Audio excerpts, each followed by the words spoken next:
6'7". 6'7". Yeah. Oh wait, he's 6'7". That's crazy. I don't like that. Yeah, I don't like a big geography guy. It could be so fun and so yee, and then all of a sudden it can be like, man, this is just awful, and it's just the worst feeling. Welcome into Overtime, presented by Perfection One. My name is John Bruce, alongside Shayne Combs, and welcome to episode 90 of Southern Ohio Sports Authority's Overtime, filmed here at the Chillicothe Sports Card Studio, located inside the Dugout, SOSA the Dugout, in downtown Chillicothe. If you're going to come down to the Dugout this week, don't park on the street, because I don't know if that snow is ever melting.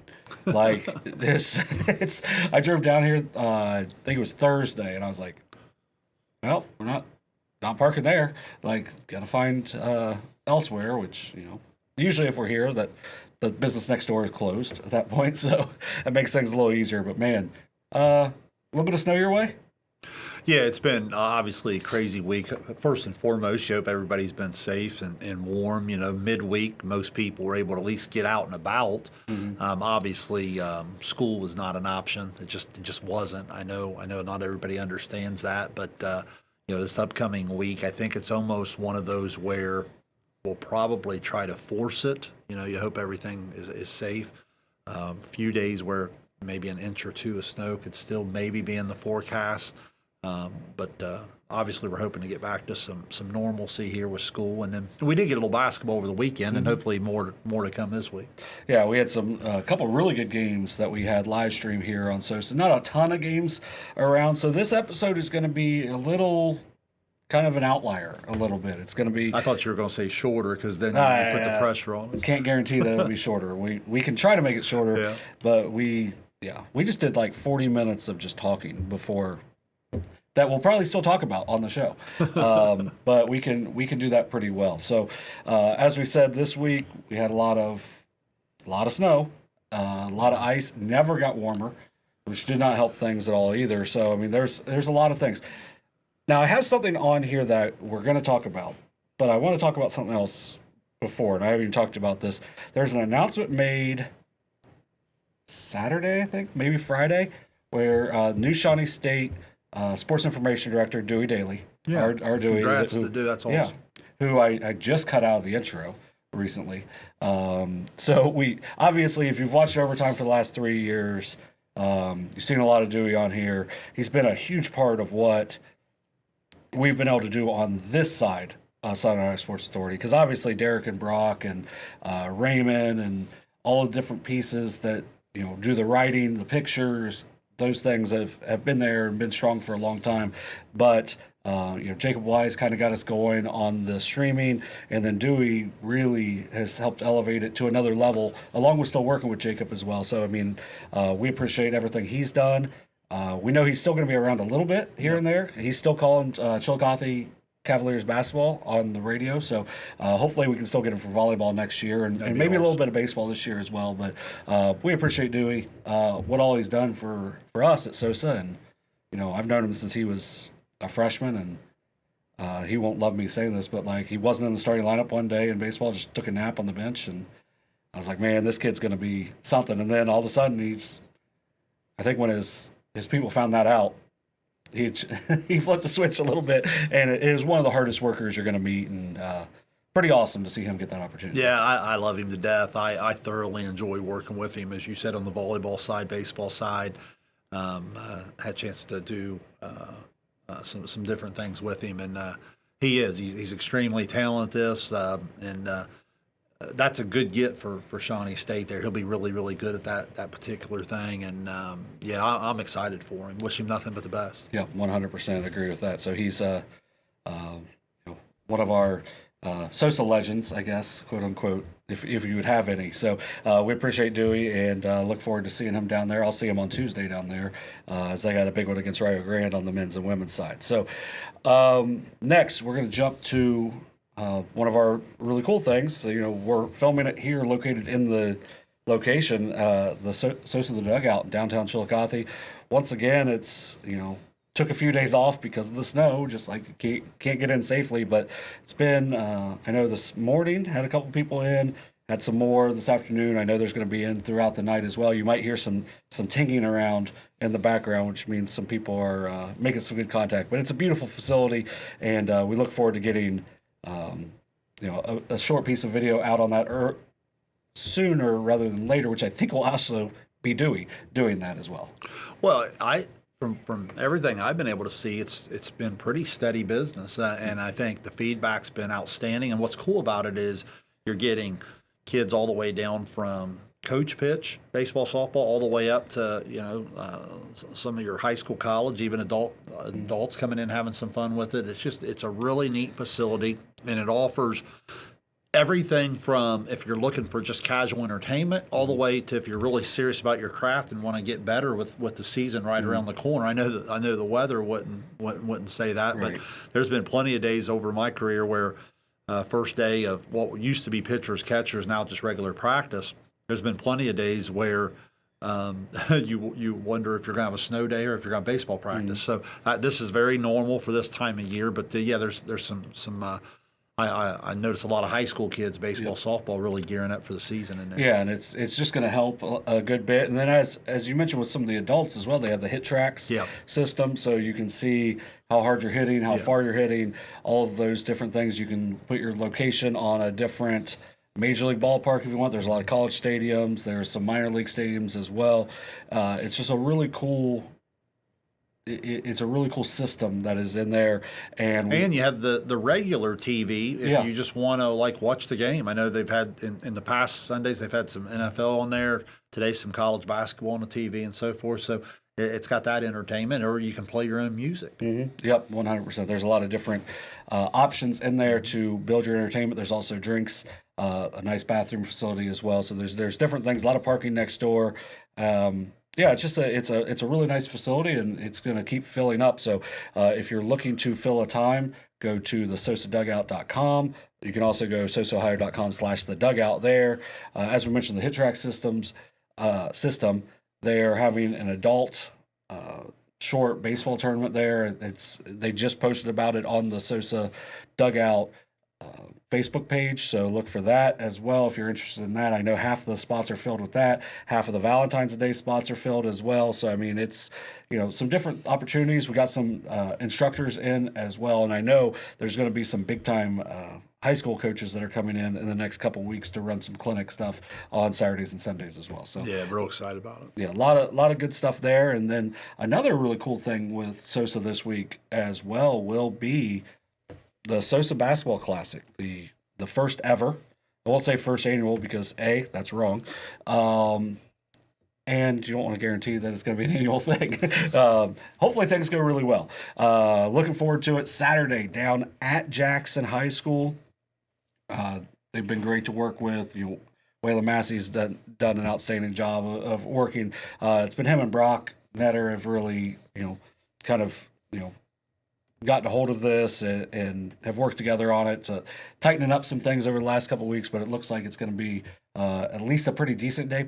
Going to be cold, but there's a chance to watch 6 games for $7 down at Jackson. Jackson has great facilities. They have great popcorn. They're an underrated popcorn place in our area. So Jackson High School, 6 games, $7 on Saturday. They'll also all be streamed by us on our SOSA Ohio YouTube page. But game 1, Adena versus Wellston. That'll be at 12 o'clock. Following that will be Western against Southeastern. Minford against Zane Trace. Fairland and Miami Trace will be the 4th game. Wheelersburg Chillicothe will be the 5th game. And the final game of the night will be Jackson against Lucasville Valley. Should be a really fun game. Yeah, it's or day. I've said it several times on the air, and I'll say it again here today. It's a really unique lineup. It has a lot of different types of matchups. It has some small school. It has some big school. Maybe I'm biased to the field, but I feel like we have several teams that are going to do just fine in the postseason coming up. So I think you're going to get a chance to see some district runner-up, district championship type of teams playing that day. And as you said, if you love basketball and you just want to make the trip down, it's what a price. Or if you're going down just to watch just the one game. I think sometimes what happens in these these shootout type classics is you get the people charging the $10, $11, $12, which for the whole event's still fair. Yeah. But then the complaint I hear is people, I just want to go in and watch my kid play their one game, and I'm paying. And this, you're just paying about what you would for a normal thing. Mm-hmm. And then if you can't make it, or if you want to see the other games, we have them all streamed for you right here on SOSA. So I just think it checks a lot of boxes for a lot of different types of fans. And then you certainly can't beat some of the matchups that we have. Yep, and then at Jackson, a lot of parking as well. And then if you want to go afterwards, Jackson, a really nice town as well. So I mean, there's a lot of different options for this on Saturday. Once again, first game is at 12. Last game is scheduled to start around 7:30. I wouldn't count on that exactly, but hopefully we can get it moving pretty quickly.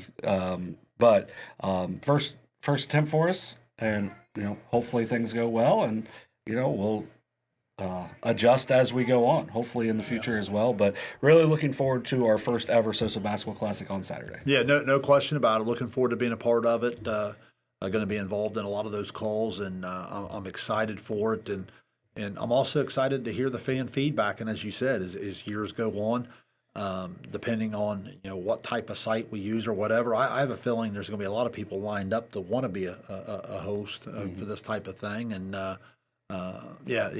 I'm really excited. I think it's going to be a great event. Yeah. Now I don't know.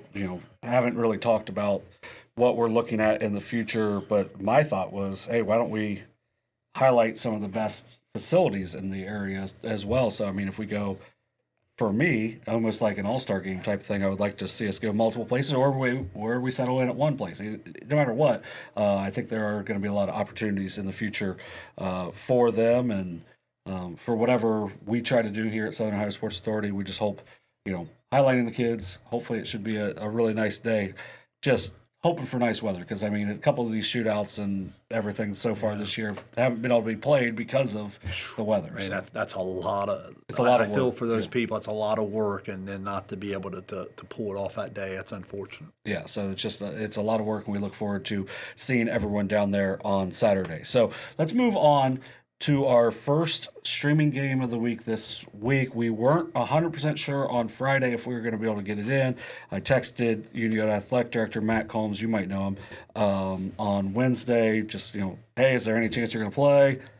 Hey, let me reach out to Zane Trace. He told me, and then about 20 minutes later, said Zane Trace was in. Unioto, Zane Trace, an instant classic over at Unioto. Ends up being a 52-48 win for Unioto. Unioto was down as much as 15 with 4 minutes and 15 seconds left. You could maybe read my article on the SOSA Ohio website. We'll see by the time this comes out. But it was the 4 minute 15 second mark.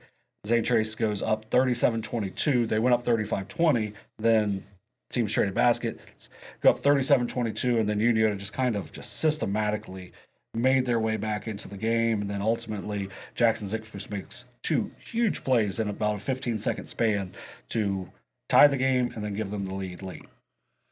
Yeah, just phenomenal game. You come out and you have different, as you prepare to call the game, you have different ideas on how the game could go. And you think, okay, if Zane Trace is playing well, these types of things would happen. If Unioto's playing well, these types of things will happen. And, it's kind of how it unfolded. Ironically, you expected it to be a close game. And honestly, there for a while, it wasn't. Right. In the first quarter, they kind of traded the punches. And as you said, the second and third quarter, for the most part, was all Zane Trace. So on the Zane Trace side, what did that look like? It looked like their versatility using a variety of ball handlers to offset some of the Unioto pressure. And then when they weren't turning it over, they were getting some shots at the basket. They were making some of those, but even when they were missing them, McClain was getting the rebound literally every time. And I thought the athleticism of Johnson and Williams, and then of course McClain, what double-digit rebounds. But I think you and I talked last night. What 8 or 9 offensive rebounds, and he was just relentless on the glass. And then Stewart got going there a little bit. So 28-18 at halftime. I think we said on the air, McClain and Stewart had 26 of them. Mm-hmm. But even though, tell me, I'll stop here and ask you. I didn't feel like it was one of those things where only those two kids were involved in the game. I thought Zane Trace had a lot of kids up and down their rotation playing their roles at a real high level. Those two guys happen to be doing the scoring. Well, those two guys are their two leading scorers. Right. But I thought the whole group was playing extremely well. Well, I really liked, we didn't see Bryce Johnson in the first game. He was out for that first game, and then when we had him in McClain, he was out for that game as well.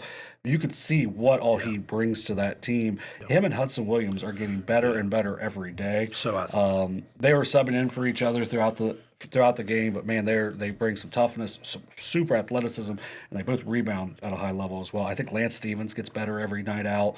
I know Roman Berry probably didn't have the game that he wanted in that game, but I think that a lot of that goes to the Unioto defensive effort as well. Let me touch on that real quick too, because you know how I evaluate the point guard.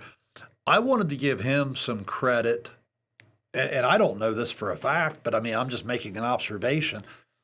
He really was a problem for Unioto in the first matchup. Now, keep in mind, Jackson Zickafoose, if I remember right, that was his very first game back. Remember the football injury and so forth. And obviously, Zickafoose is elite defensively.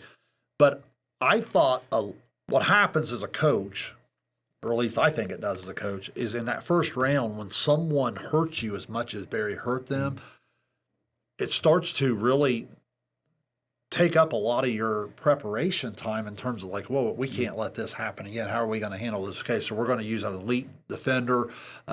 Here's how we're going to guard some of the ball screens. Here's how we're going to do this. And before you know it, oh yeah, McCall and Stewart are really good. Yeah. You know what I mean? So you get into the first half and they were causing some matchup problems. The ball screen was hurting them downhill. A lot of the rebounding issues was the ability of Zane Trace to get an advantage off the dribble. So what happens in basketball is when you get beat off the dribble, the rotations are coming, the shot goes up. McCall is hard enough to box out in the one-on-one setting. If you're starting to rotate down, drop down, backside rebound, you can forget about it. He was coming from the perimeter at times, flying to the rim. He was getting his own miss at times. He just completely took the game over in a spurt throughout that second and third quarter. 29 on the night, and it was very consistent throughout quarter by quarter. He just had his hands all over that game in terms of scoring, rebounding, even defensively. So at that point, going back to where we were there at 28-18, more of the same in the third quarter. You were right, 35-20. I think Unioto called a timeout, and then they traded buckets, 37-32. If I remember right, that was right around halfway through the third, and Kole hit a three-pointer at that point, and that started a 30-11 run for Unioto at the end of the game. And you're right, the same way we talked about Zane Trace, I thought for Unioto, there was a lot of different people involved. You mentioned the Zickafoose plays down the stretch. Welchin was 17. Kole was a big one. Blake Fitch was really good. We don't appreciate how good he is in terms of all of the different parts of the game. He is so basketball intelligent. He made 2 or 3 plays again the other night where, as I'm breaking it down, I'm like, that's not even his help. He just knew where the ball was going, and he went and made the play. And that's really valuable to have from your senior, your floor general. But I guess for me, coming into the year, there's 2 thoughts I wanted to get you to talk about that I come away with. First, let's start on the Zane Trace side. Zane Trace was a team about halfway through last year, very talented, and I just didn't feel like they checked a lot of the boxes in terms of some of the toughness categories and so forth. And this is where I give Coach Cassidy so much credit. You could see his personality start to really take over in that program about halfway through last year. And as I had a call in their tournament run against Ironton and so forth. You could start to see it grow, and as it comes into this year, their physicality and their toughness, it's really, really good. They're a very skilled basketball team. They're a tough basketball team. They guard you. They obviously rebound, and that had nothing to do with them coming up 4 points short the other night in this SVC championship game. I think their toughness has come a long way, and because of that, that's why I think they're going to be such a tough out again this year in the tournament. Your thoughts on that? Yeah, I think they are going to be a team that you are not going to want to see match up with you in the tournament. Like, they're just, to me, they're a team that, because as you mentioned, they're very tough, and Gunnar McCullough has, we've talked about Ashton Lane from Ironton's. Yep. And I want to see those two teams play each other again, just to watch Lane and McCullough go against each other, just because they're both really athletic and their engines are such a high level. Mm-hmm. And I just think, with what Grady Stewart can do, if you're not able to take away Roman Berry, kind of what Unioto was able to do with Zikafus, he's going to get him into all their stuff, and he can really make a lot of things happen offensively as well. And then if you're throwing out Stevens, Kaiser as the fifth option out of that group, because you're mixing in Williams and Johnson as well, and then even Hill can shoot it as well. I mean, you've got some nice pieces there if you're Zane Trace. And I think they're a really tough matchup for whoever they'll play in Division 5. Because Stevens has even been a little bit of a playmaker himself. He's kind of quietly averaged, about 2.5 assists a game, I think it is. He's top 10 in the league himself in that category. So, he's I think he's someone that's just going to keep getting better and better throughout the year as well. So he's and he's left-handed. People don't deal with that very well. So I think he's got some good length, as you said, good playmaker. So they've got nice pieces. I think they're really well coached. I think they're a team that's not going to be fun because, A, the toughness, B, the versatility they have, and then C, also you have the two big stud seniors in McCullough and Stewart. And when they explode, it seems to be the two things that seem to be the common factors in the games I've seen them explode on teams is their defensive pressure and then the three ball. And I thought those things were on display at times the other night in the first 2.5 quarters. And then as the game went on, they weren't scoring as much to get set. I thought Unioto did a lot in the secondary break, and early offense is kind of where they started to crack the code, if you will, in terms of their ability to finally get some looks at the basket. Because, again, they were stuck on 22 points halfway through the third quarter, to give you an idea how well Zane Trace was guarding. But then as I transition over to Unioto, here's my take there. Coming into the year, I wasn't 100% sure this team was going to have enough offensively to do what they've done. I knew they were going to be good defensively. I don't know that I knew it was quite going to be at this level. I mean, this is a varsity boys basketball team.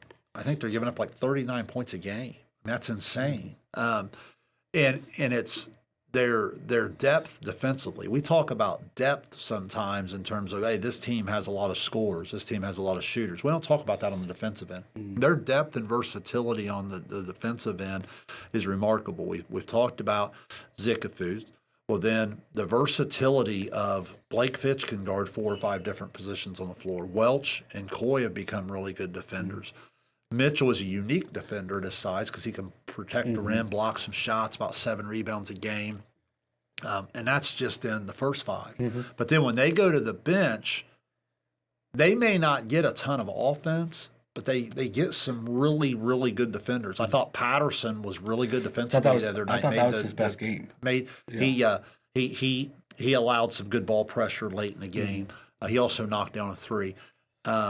Then Long's versatility. It's his first time scoring since early in the year too. So he's been just, hey, I'm going to go guard you. I'm going to go run the offense. He's guarded some really, really good players. And he did a really good job for them physically. And I thought, his 2 best games this year have been against St. Trace. And I don't know if it's because, he's probably buddies with McCullough and it's just like, hey, I love this challenge. Yeah. You're right. And he just accepts the challenge. And then, you and I were talking about the 2 young kids. Langhoff, good defender for his age.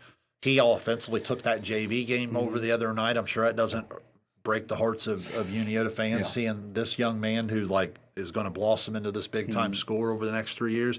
And then the kid that is just phenomenal is Harsha. Again, I can't recall a freshman boy being able to guard all 5 positions quite the way he can physically. On one possession, you're sitting there chasing the quickness of a Barry. On another possession, you're guarding McClain down low. And it's night in, night out at the varsity level. So I guess that's my take there. Unioto offensively, will they find enough to make a similar run as last year? I don't know. But I guess when you defend at that level, you always have a chance. And the other night was the perfect example of why you never quit on it. And through all of it, you still only give up, 48 points. That's been the calling card, and I thought that's what saved them the other night. I think the biggest thing for them is you have the 4-year starter at point guard who can really score it as well. I mean, he's about to jump into the top 50 in SVC history and has a chance to get in the top 25 by the end of his career. And it could be the all-time assist leader at Unioto. Yeah. And by the way, he's a top 5, if not top 7 defender in the league. I think he's a top 5 defender in the league. So you have that super versatile point guard who's won a lot of basketball games, coach's kid. Also, you have he checks all of those boxes that you want out of a point guard. And then, Welch has 17. Kole had 10 the other night. Those two at any time can just kind of, do the 17. One of them can get 17 in the night. They're both averaging around 10.5, 11 points a game. Right. So sometimes you're not getting a lot out of them, but they have that ability. Now, the bench scoring is the big difference because there's not a ton there. I do think Lengoff and Patterson could get going at times for them, but with that defense and then what you're going to get out of like a Jackson Zickafoose, like, dude is just, we've talked about him all year. Like, hey, this dude's fearless. 28 seconds left, beats his guy off the dribble or dribble, hits a little pull up in the lane to tie it, and then steals the ball from, and then, like, if you see the pass he made, it wasn't like it was a, hey, I'm going to make this and make this look good with 15 seconds left in the league championship game, and throws a perfect pass to Welch for a layup. And that's what you love. That's what you loved about the other night's game is there's kids that just aren't afraid of the moment, and a lot of that, it's that 2 and 3 sport athlete we talked about. When you watch Stewart and McCullough compete the other night, they were very comfortable in that environment, what I mean? Because, they've competed at a high level in a lot of different environments and a lot of different sports. The same way with those Unioto kids, be it a Final Four baseball run, a playoff football run, being in the regional of the basketball tournament last year, whatever it may be. But you had a lot of athletes on both sides that aren't afraid of the moment at all, and they're just competing at a really high level, and we were just kind of the fortunate ones because we got to sit there and call it. Yeah. So it's a super fun game for sure, and then just overall, it's one of those great environments that you want to see, and it's just one of those that, as you said, we're really thankful that we were able to be a part of it. I thought you and Carson did a really nice job on the call. Go back and watch that replay. It's on our page. At some point this week, there'll be a highlight video, but I want to give that day or that game a little more time to breathe as well. So just a really fun night over there at Unioto. Those are 2 teams. Now Zane Trace 14-4, Unioto 14-2. Gets super easy for both of them this week as Unioto hosts Miami Trace on Tuesday. I saw Blake Fitch down at the game we're going to talk about next on Saturday. I was like, oh, so you guarded McCall a little bit. You excited? You're going to guard Guthrie on Tuesday, right? He's like, yeah, whatever. It's just, that's his versatility. He may get thrown down in there on him, but that Miami Trace team is unbelievable as they seem to have really figured some stuff out since the back-to-back losses that they had earlier this year. Then Zane Trace on Tuesday gets Jackson, who, that's a team who, when they don't play super pretty, it can be tight. But then they just make plays down the stretch like they did on Saturday night to just make game-winning plays. And that's going to be – those are 2 big-time matchups in SVC country on Tuesday, so keep an eye out on those. But our game on Saturday over at the Waverly Downtown Gymnasium, we had Jackson at Waverly, a really good game, 44-39. Jackson wins. It was pretty tight throughout. Yeah, it really was. I guess – in thinking about preparation for the show, just trying to collect my thoughts from the call last night, I would describe this as a modern day high school basketball game. And what I mean by that is both teams playing really hard, crazy physicality. Offense so hard to play because, again, you're talking about really strong, long, athletic kids on both sides, playing with the body, playing with the hands, different things. It's just, again, it was just hard to play offense. And I think that as a result, Jackson was able to make some plays late first quarter, and they opened up 15-8 advantage at the end of the first quarter. And then Waverly answered a little bit and got back to a tight game at the half. It stayed tight throughout. I think Waverly led by 34-33 with about 6:15 to go. And then Jackson just made 2 to 3 more plays down the stretch. I thought Carroll for Jackson had struggled from the floor a little bit throughout. I thought made some big plays for them. Had the baseline drive and the kick out to the three, Woodard. And then he comes up with the steal and then dropped the bounce pass to Wolford. Wolford was really good down the stretch. He made some big time plays. I love his competitiveness, his level of just his ability to compete. Talk about a kid not afraid of the moment. He always plays, it seems like, his very best when the game's on the line, regardless of the sport. So no, it was a treat to watch. Jackson was really impressed. I thought Jackson's age, their physicality, and their experience really showed up in the fourth quarter there. And I think Waverly's going to be really, really. I think Waverly's good now, but I think Waverly's going to be really, really good. I think their tournament success last year, they're almost a little bit of a victim of their success, if you will, because of the expectations that come with that. They're really good. Alexander had 19 in that. I think I've heard you say this, and I thought about it last night a little bit more. I think there's some more offense out of the Myers that you can get. Those are some talented kids, some versatility there. Could shoot a little bit. Certainly good in the post.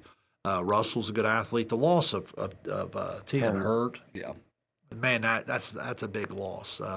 But Cassia and McBride, they're capable. So no, I really like the Waverly team as well, and I agree. It was a good close battle. That when it's 44-39, every little thing matters. Right. And Jackson was able to do a couple of those little things just a little bit better. Yeah, and that's just, you mentioned, Jax Carroll with a couple huge plays down the stretch. And if you see him, and you saw him in here on the Haynesville Healthcare Coaches Call-On show, just a nice, quiet, reserved kid. Man, when he makes a big play, like that's got to get all those guys going because he's so into the game, so emotional. Plays with great energy. Yeah, great energy. And, he didn't have the scoring night that, we've seen out of him this year, but he made the huge plays down the stretch. That drive and kick to Woodard was big huge. Time pass. Yeah, big time pass, and then obviously a great shot on the other end. Just a really good high school basketball game, and I think that the thing I really liked was looking around the gym and seeing. I guess I saw it a little bit on Friday night too. Is like you look around the gym, a lot of games were canceled. A lot of kids from around the area were at that game as well. So I mean, see a lot of coaches in the area as well. That's one of the great things about the Waverly Downtown Gym is everyone likes to go watch a game at that gym, and it just made for a really good atmosphere on Saturday night as well. Yeah, it really did. On my sheet, unofficially, like I said, I had Alexander for 19, also had Woodford for 19. And then, like I said, Carroll only had 6 but made those 2 plays. Woodard only had 6 but made the big shot.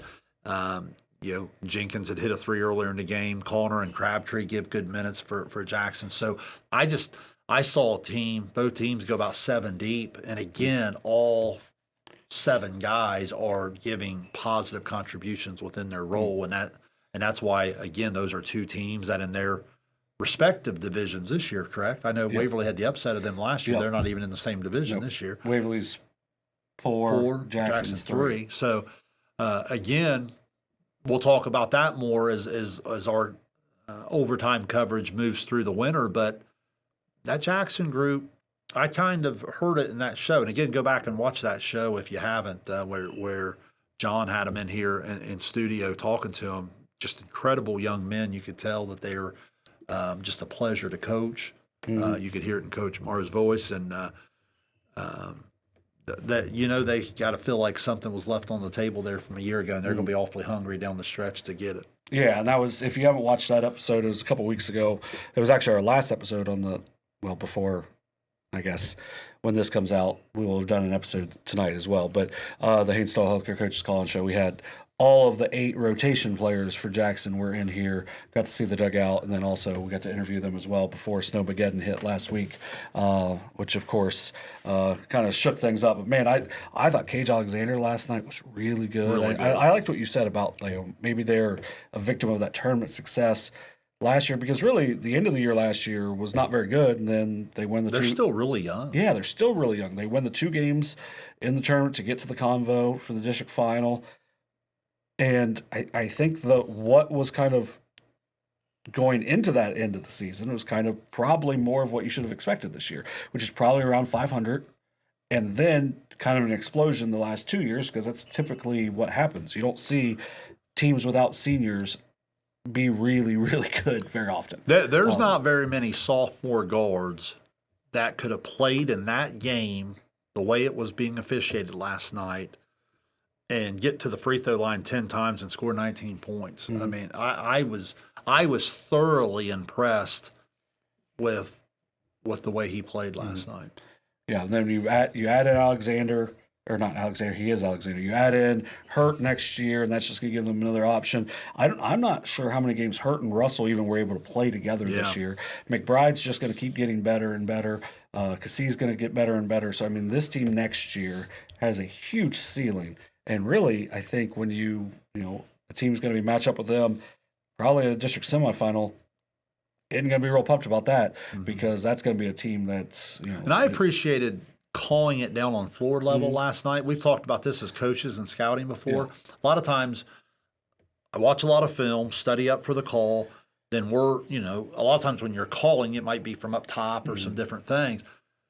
Being down on floor level last night gave you a great understanding of the size and the athleticism and the strength of those athletes on both sides. Those are 2 really, really athletic teams. Yeah, really athletic teams is a great way to describe both those teams. Waverly now 9-8, Jackson, I believe 14-4. 4 sounds right. Yeah, I had it down. Yeah, of course. 13-3. So, and then for Waverly, things don't get. So they lost to Chillicothe and the Miami Trace. Yeah, and then have they lost Miami Trace twice? Yep. Yeah. So, but so for Jackson this week, if we just glance at it really quick, they're at Zane Trace, at Hillsboro, and then we've got them on Saturday against Valley on over at the SOSA basketball classic. Yeah, that Zane Trace game could be a lot of fun because again, Zane Trace will match up really, really well with them, and then.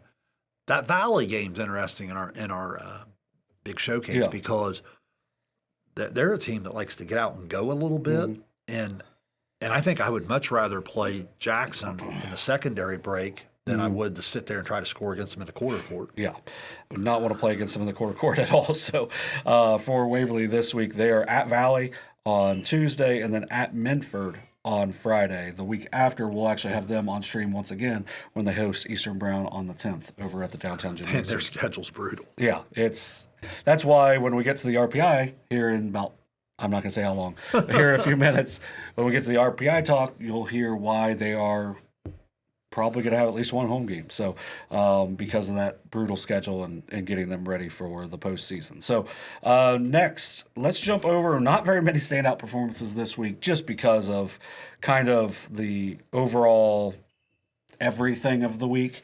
I mean, standout performance was probably the weather. Mother Nature gets a gold star for this week because hey, it snows 12 inches and then it doesn't get warm enough to melt any of it. So also shout out to Portsmouth. Like I drove down there yesterday. I think their plow broke. Like they went through and did like the first level and then like just went, we're good. Plow broke. We don't need to do it anymore because it was atrocious. And then also when I was driving, there was a water main broke as well. Like, so it was, hopefully everything gets cleared up pretty quick for them down there because that was a rough time just getting to my location. Yeah, but So standout performances, as I said, not as many this week as typical. We do have one big game that we want to talk about that we weren't able to get to, but was an outstanding game. Then another achievement that happened actually the week before, which was Circleville's Kole Nungester reaches 1,000 career points for the Tigers. What a player. What a season they've had so far. What do you like about his game? I love his game. He's you talk about a young man not afraid of the moment. Like, been impressed with his game throughout his career, but when we had him again on floor level, and we had the benefit of sitting right next to their bench, and you're able to kind of take in more than just the game itself. I was so impressed with his focus, his leadership, the way he treated his teammates, his willingness to take big shots through contact. Never reacted to the official, just played through it. And he has some really tough shots in that Miami Trace win that night. I really, really like his game. He's one of those guys that if you're playing against him in a close game down the stretch, it would just leave just an uneasy feeling in your stomach because you just feel like this kid is going to do everything possible to beat me. You know what I mean? Like you have that respect for his level of competition. He just loves to compete. He's just really, really talented. Well, and then, he has, we talked about those Jackson kids. A lot of them 4-year players. Yep. Blake Fitch, 4-year player. Yep. Kole or Cage Alexander is going to be a 4-year player. Those are point guards. Those are guards. Those are the ones that when they become seniors, they're just usually more times than not they're killers by the end, and that's what Nungester is. He's got a really talented team with him, but if they don't have him, I don't know if they have that same engine that they have with him. Completely. So right now the Tigers are sitting at 13-2. They've had a couple of weird ones. Hamilton Township. Hamilton Township still has one really talented player as well, but so they lose that game, and then they go to double overtime with Hillsboro. That one was kind of a weird one in there as well. But a loss at Taze Valley, that's a rivalry. I know people will probably question that one way or another, but that's a big rivalry. Nungester went to Taze Valley for a little bit, and that one was going to be tight no matter what. But they have really played a tough schedule, and they've done a really good job of taking care of business. Now, this week will be really hard for them because they haven't played since the 24th. They will play at Amanda on Wednesday, but the big one, at Fairfield Union on Saturday. So that's a big one to watch in the MSL Buckeye. But this is a team sitting at 6-1 right now in conference play. Fairfield Union at 5-1. You've got Bloom Carroll at 4-3, so a couple games back. But Circleville's a really good team, and a big part of it is Nungester. No question. And again, when you have that type of a player that has the ball in his hands as much as he does, he's just always going to give you a chance to play well. You know what I mean? And then as you get to winning time, he gives you the chance he can create his own shot. You don't have to really run a special play for him. He can just kind of go get his own, but at the same time, he's a very willing passer. He can create easier shots for his teammates. Yeah, but man, the week after that, actually, after the Amanda game, here's their next 5. At Fairfield Union versus London versus Hamilton Township, who they lost to, at Unioto, and then versus Fairfield Union, which we'll have on stream that Tuesday the 17th. So, I mean, we're going to see where they're at. Fairfield Union's got a nice team. We're going to see where they're at pretty quickly because that London team right now 5-9, but that's still I would think anytime you hear about the Red Raiders, probably going to be a big physical team that at least has some pieces. So congratulations to Kole Nungester on getting 1,000 career points.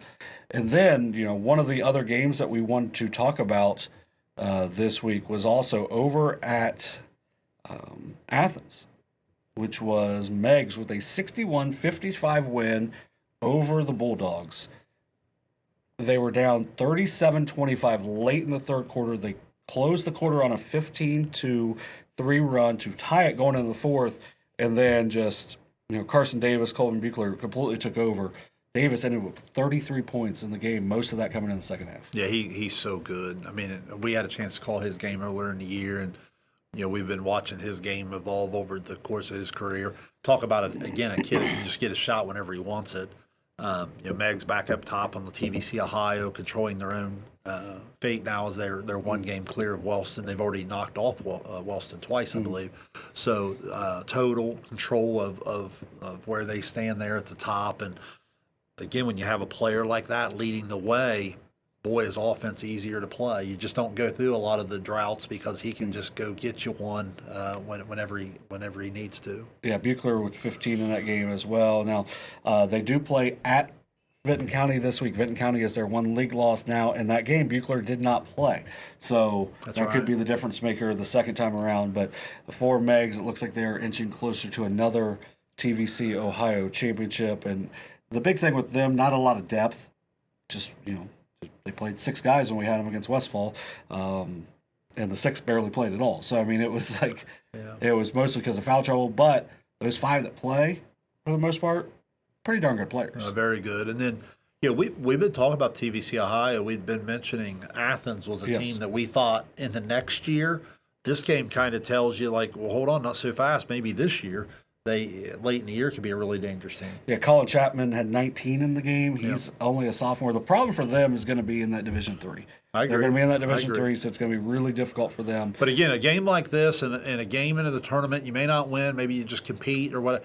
It builds a lot of momentum into the offseason and the next season. Yeah, they're a well-coached group as well. So, I mean, for them, Zachariah Mullins had 11, so did Ren Ballou. So, I mean, they're a team that they have a lot of youth, a lot of sophomores and freshmen playing big minutes for the Bulldogs. Look for them to just keep getting better throughout the rest of this year and then next year and then obviously the year beyond is probably where they're going to take a really big step, whether it be in Division III or if they drop back down to Division IV. So, no question. So keep an eye out on them. So, as I said, this was maybe going to be our shortest standout performances, but now we're gonna do our best to fill up that time because we're going to talk a little RPI rundown this week. I should start throwing graphics up and just do like a lightning bolt of like RPI rundown, like sound effects.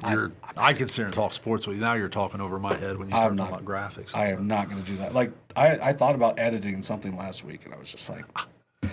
Like, once I sit down to do it, I'm like, this computer's so big. Yeah. If you haven't seen our streaming laptop, it is 54 pounds. Like, it's like carrying, like, one of those old computers that would fill up this entire room. Like, you sit it down, but it runs everything. It does great. So, RPI rundown.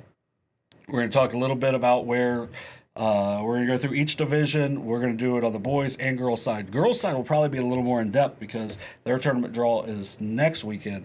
The boys is not till the 15th. So boys have another, 10 days of games or whatever it'll be because why can't we count every game when we're doing it on the computer? Yeah. Whatever. Don't ask me. Yeah, because I know... Man, I thought I could get you going on this. Yeah, well, I mean, again, I can't get anyone to give me an answer. Like, 25, 30 years ago, there might have been some different planning. Now we have these things that's called like a computer, and they'll like spit the immediate results out to you and tell you who plays who. Yeah. Yeah, and that's part of the fun of it, I guess. Yeah. So next week's episode when we're filming, I believe will be when the girls comes out, and we'll maybe talk about it, but we'll know what it's going to be when we even start because everything's due by, I think, midnight of that night before, maybe, or Friday. I don't know. Whatever it is. It probably says it somewhere. I probably read it. I just either ignored it or I've read so much in my life that I forget it, but that's definitely not true. So we'll start with Division III. So we'll go the big divisions down to the smallest division. We'll go in that order. So let's start with Division III. Now, I do want to say on this, they will have two district semifinals. So 4 teams will move on to the district semifinals. The 2 winners there will move on to district finals, but not against each other. This is another one that's kind of weird. So the 8 teams in the Southeast District, there'll be 2 that'll come out. The winner, the top 2 teams will then go on to play the top 2 teams from the East in the district finals. The East, which is just loaded with 5 teams. Like, why not just put them all together? Like, I get that the first round would maybe have Let me see. Hillsboro going to Steubenville. Let's make sure that doesn't happen. But, you know, when you get to the district final, why does the area of 5 get 2? Whatever. So, 2 teams from the Southeast will be playing for a district championship. That'll be at the Convo, playing against 2 teams from the East. And if you've seen Steubenville this year, you know they are the real deal. And you saw them last year against Miami Trace, and they were the real deal. So, you know, they aren't going to be the only really tough ones out of the East either. So, in the Division III area, just looking at it right now, it looks like something crazy would have to happen for Miami Trace to not be the one. They are well ahead of the next 3. The next 3 have really separated themselves as well. It's Chillicothe, Jackson, Marietta. Right now are the 3, 4, 5. They're all within, I don't know, it's not a point. I mean, it's a 100th of a point. I don't know. You weren't a math teacher either, were you? Yeah, I mean, that's basically what it is. Yeah, so they're all within like 100th of a point of each other. So that could change anywhere. So right now, Chillicothe has a small advantage based off of their quality of wins and then also their opponents' win percentage, where Jackson's played the best opponents so far. So they're a little bit ahead of Marietta, but Marietta has some quality wins as well. They're sitting at 15-2. They have the best record of anyone in it looks Division like III. Marietta, obviously at 15-2. Marietta, it looks like when I'm looking at it here, their opponent win percentage is kind of hurting them as it is Chillicothe in comparison to a Miami Trace or a Jackson. Yeah, so like where they had played like an Akron East, who's not very good last night. But I mean, with where they're at, it's kind of tough for them to schedule. So they'll have New Philadelphia, who I think is pretty strong. 12-5 right now. And of course, because Max Preps can't just go right back to where I was at, and have to scroll down. Then they got Morgan as well, 4-12. So they've got some different ones coming up. But Chillicothe's schedule coming up, holy. Have you seen it? Yeah, it's really good. Yeah, so they just beat Warren on Saturday night. Warren is, obviously an outstanding coach team. They beat Westerville South last week. So their last 3 games, they beat Hillsboro by 4, Westerville South in overtime, and then Warren by 7. So, I mean, they've been really tested. They play Washington on Friday, who beat them already. Then they play Wheelersburg down at Jackson at the SOSA basketball classic. Trying to remember. I've called it like 12 different things. I just got to remember what it's actually called. Then gets even easier because then they go at Miami Trace. Yeah. And then they finish with Jackson and Hilliard-Davidson to end that week. But I don't know if either of those games count towards tournament draw. But really tough next 5 games. Let's see how Central Catholic is. Central Crossing. Central Crossing only 5-10. But then they finish their season with Ironton as well on February 19th. So that was a nice late season pickup. Well, it is. And look, when you look at that, the top 4 teams in that are really, really good. If you haven't had a chance to see Marietta play, I had a chance to see them on film earlier this year. They're really good. So yeah, it's there's really no hiding from it, and that you're going to play good teams. And as far as the FAC teams play, there's a good chance you're going to be playing a team for a third time, and it's going to be a tough road. But whoever does come out of that's going to be more than well earned and more than capable of representing us just fine as the tournament moves on. Yeah, more than likely, just looking at it, unless something super crazy happens in the next 2 weeks, we will have a district semifinal featuring FAC versus FAC, whether it be Miami Trace against either Jackson or Chillicothe in the 4 seed, or Chillicothe Jackson in the 2 versus 3 as well. But whoever's going to play Marietta, have fun with that as well. So I mean, it's but that's also Sheridan is improving. They played a really tough game with Circleville last week before the storm hit. I mean, Warren is one of the best coach teams in the area as well. And then, Hillsboro has Jack Hallen who can go get it whenever. He can put up 30 against literally anybody and give his team a chance. And they've been playing a lot better since an 0-8 start. And then Athens, who we just talked about against Meigs. So, I mean, their ability. They're a quality team as well. So, I mean, it's an 8-team district. All of them are pretty sound teams as well. So, let's move on to Division 4. In Division 4, they will have two four district semifinals, two district champions, and will actually have a guaranteed slot in the Elite Eight, which is different from a year ago where the two teams from the Southeast had to play. One played from the Central and one played from the East. So I guess you get to push off Maysville as long as possible to not play them into the regional final. Gator Nichols is unbelievable. They've two-time defending state champions, but someone's going to get a chance, and it's going to be someone from one of these few teams. So right now it looks like Circleville may have the edge for the one, but as we said, they've got a really tough schedule coming up, so maybe a couple slips. They could slip down, but it looks like they're probably going to be the one. Unioto has a pretty good inside track on the two. Fairfield Union, I think, is probably going to be the three, but Waverly and Meigs and Washington are all kind of in a similar area to them. Fairfield Union's last two wins are against Meigs and Washington, though, so that does bump them, getting a little bit of whatever they get for here on out. Yeah, and as you look through these things, your head spins from the formula that we talked about on last week's show, in terms of like you look at Circleville, their opponent win percentage is kind of low, but the opponent's opponent win percentage is a little bit high. Unioto's the other way around. Their opponent win percentage a little bit better, but the teams they play must not be as good. You know what I'm saying? Like it's just a bizarre thing that we talked about scheduling and who you're playing and a lot of it's what kind of years your conference having top to bottom. There's a lot that goes into it, but overall, when you look at the way the computer has them ranked right here, you could probably argue a spot here or there, but overall, it's pretty accurate. Yeah, and right now, if you look at the opponent's win percentage, it is hilarious where Waverly's is at compared to everyone else's on this. So, yeah, wow, yeah, Logan Elm's opponent winning percentage right now is like 58.4%, pretty much. They're not remotely close to Waverly. Waverly is 66.1%. So their opponents have won virtually 2/3 of their games.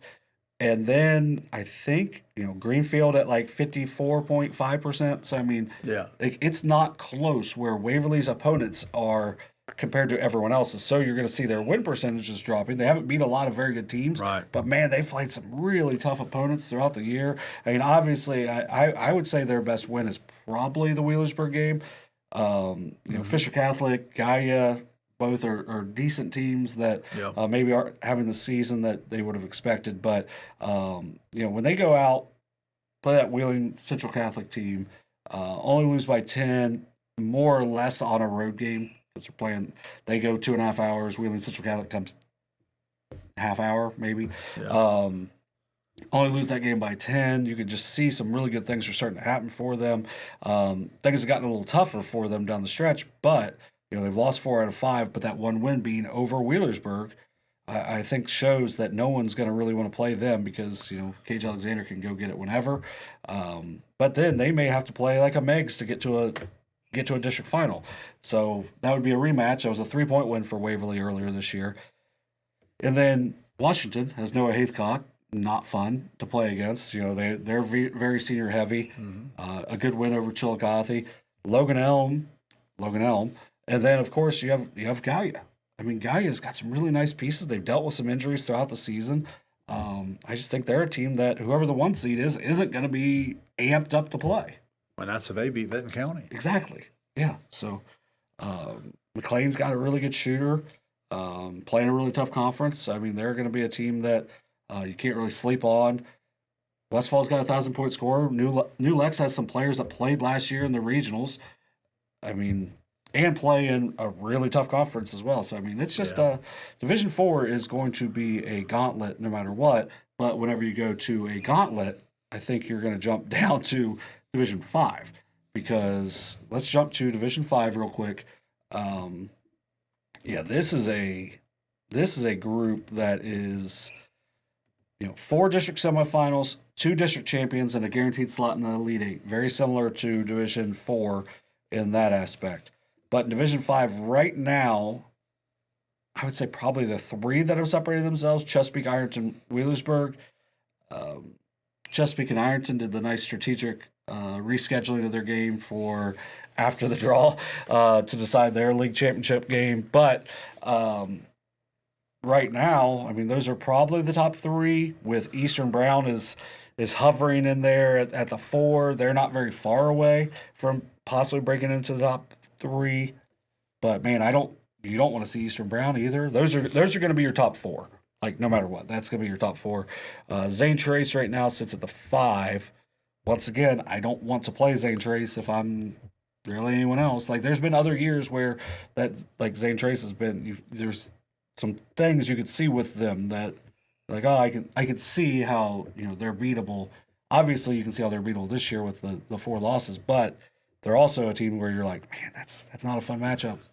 Well, their numbers are, a little bit misleading in terms of some of it they can't do anything about. Yeah. You're at the mercy of, who you play and the league and the win percentages and so forth. Throw all that out the window once the brackets come out, and as good as I think those top 4 teams are, I think Zane Trace could go toe to toe with any of them. So yeah, that's not going to be a fun matchup for any of those teams there in that top 4 to see Zane Trace in your bracket. But all year long, love the Chesapeake team. Obviously, Ironton has been able to be the one that could crack the code there a little bit. You look at Chesapeake at 14-1.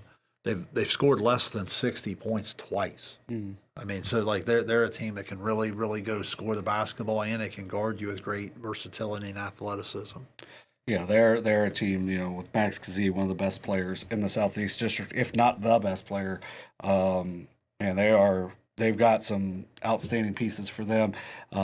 Looking forward to following that Chesapeake Ironton game on the 17th just to see kind of where that one plays out to be. But Wheelersburg has played by far the strongest schedule so far. Just haven't played very many games. But now with, Snowmageddon, they've kind of caught up on games. So after Zane Trace, you've got Portsmouth, Wellston, Fairland, Northwest. They're all competing for a home game. I believe the top 8 will all get a home game before they would get to the district semifinal level. So 8 teams will get to the district semifinal level. They'll play to go down to 4 for the district final. Then it'll go down to 2 in the regional semifinal, go on to the regional final. So I really like, if you just look at Chesapeake, Ironton, Wheelersburg, Eastern, I'll even throw a Zane Trace in there. I if someone gets matched up with a team from outside the district, I'd like their chance to at least have a really fighting chance against anybody coming from elsewhere as well. So then also you have like South Point and Piketon, even Lynchburg in that 10 through 12 slot. Nelsonville is at 15. I mean, their opponent's win percentage is dreadful, but they're a team that has shown that they've got some nice pieces. They're a well-coached team as well. So I mean, these are teams that you don't really want to run into.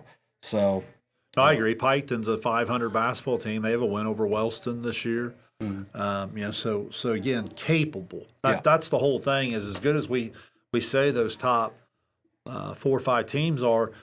You see some 6 through 11 that could just as easily knock someone off in an earlier round. Right, exactly. So that's going to make that a really fun district to follow as well. And then another fun district, I think, is a lot deeper this year. Division 6.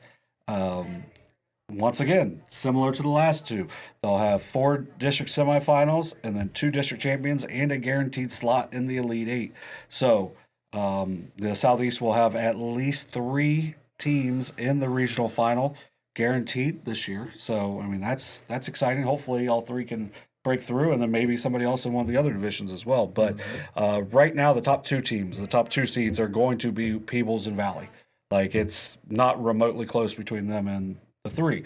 So Peebles and Valley will be your 1 and 2 seeds, just however that ends up playing out. Peebles has a little advantage right now, but we'll kind of see how this plays out over the next couple of weeks as Valley's schedule continues to be very strong. Then after that, you have Portsmouth West, Huntington, North Adams. I would throw Eastern Pike and Adena in there as well, as kind of sniffing around in that area that could get into that top maybe 4 seeds. as well. I mean, Adina obviously beat Huntington twice, so I mean, them being down a couple of spots, but they've had a really nice season compared to where they've been at least last season. Eastern Pike is a big physical team that no one really wants to play as well. Yeah. Really well coached team as well. North Adams is pretty much all new guys, but they're very athletic, and once again, another well coached team. And then West plays that really nice zone. They've got a couple of high end scorers as well, and then Huntington has if I'm just looking through this, I'm not sure if there's a better overall player than Frankie Hirsch in this Division 6. I agree with that. So, and then Huntington's got 6 or 7 guys that can play. So, even though Peebles and Valley are the top 2 seeds and should be, I mean, obviously they've earned it so far. They're going to be teams that if they don't come in locked and focused in, could be a long night for them. No, I agree with everything you said there. Peebles and Valley are teams that can really score the basketball when they get going at their tempo in the way they play.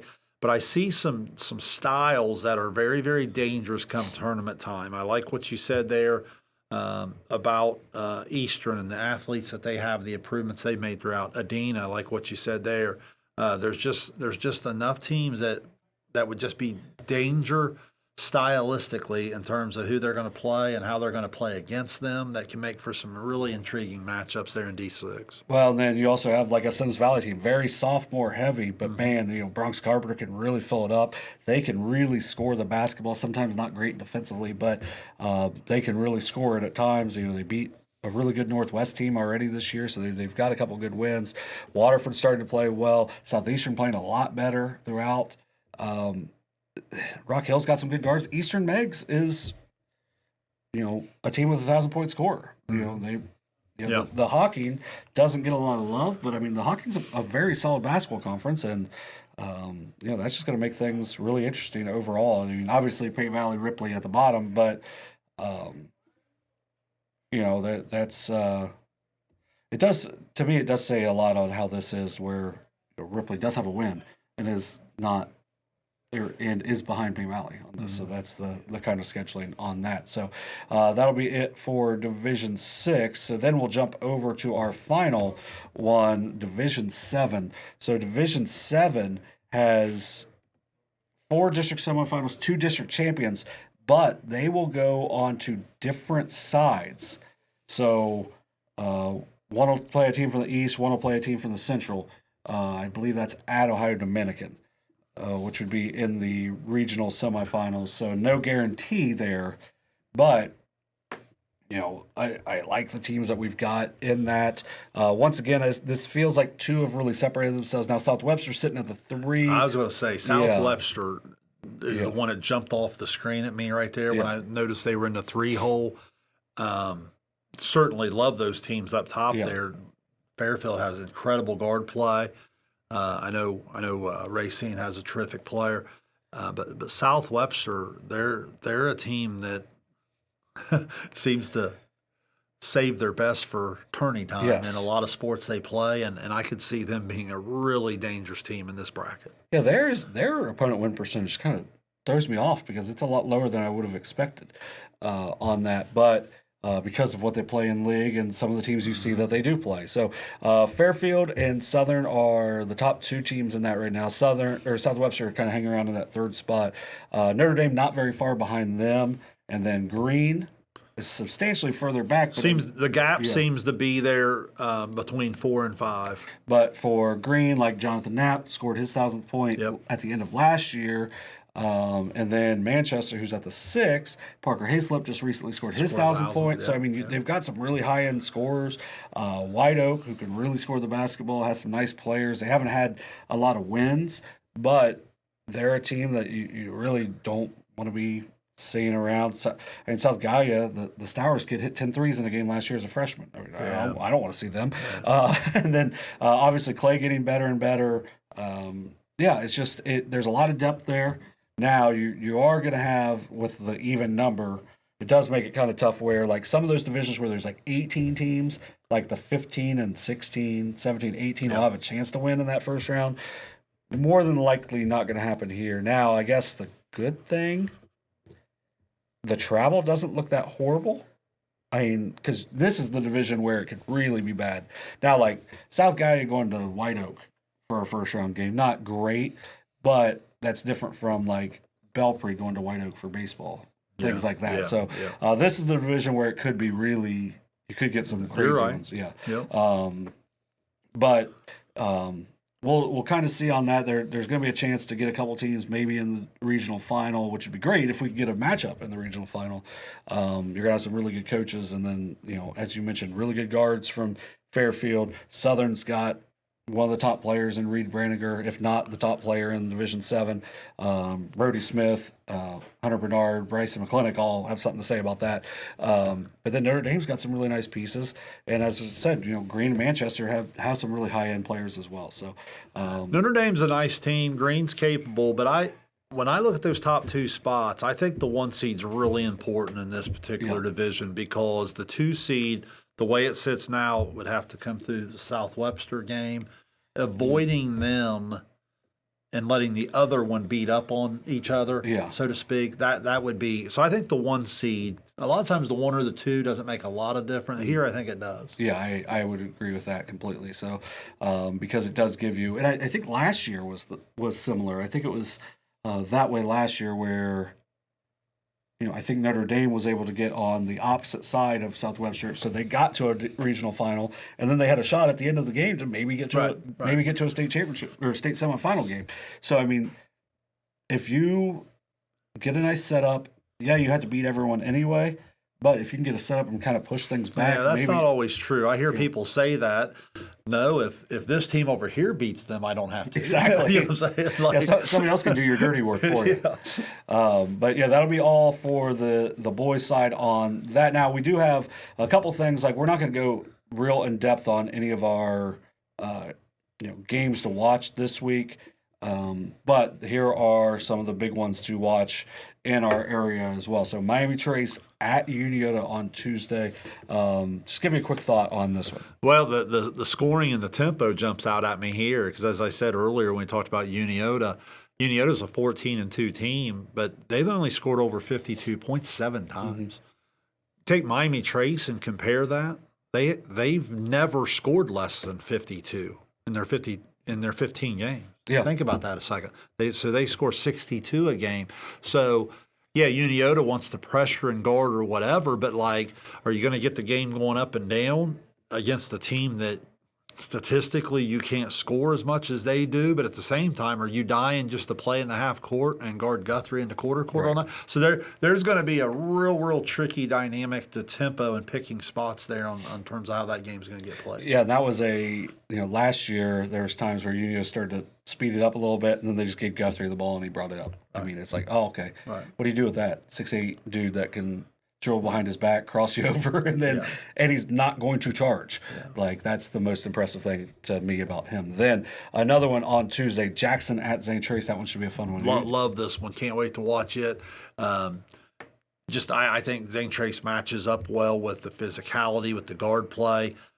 2 teams that are kind of built the same way, with some versatility, some length, and I think it's going to be a lot like the Waverly Jackson game that we called last night, where it's gonna come down to playing through contact. It's going to come down to some of the little execution, situational basketball, and that one's at Zane Trace. Yes. Yes. I think that's got a chance to be a really good game. Then let's jump to SOC 1.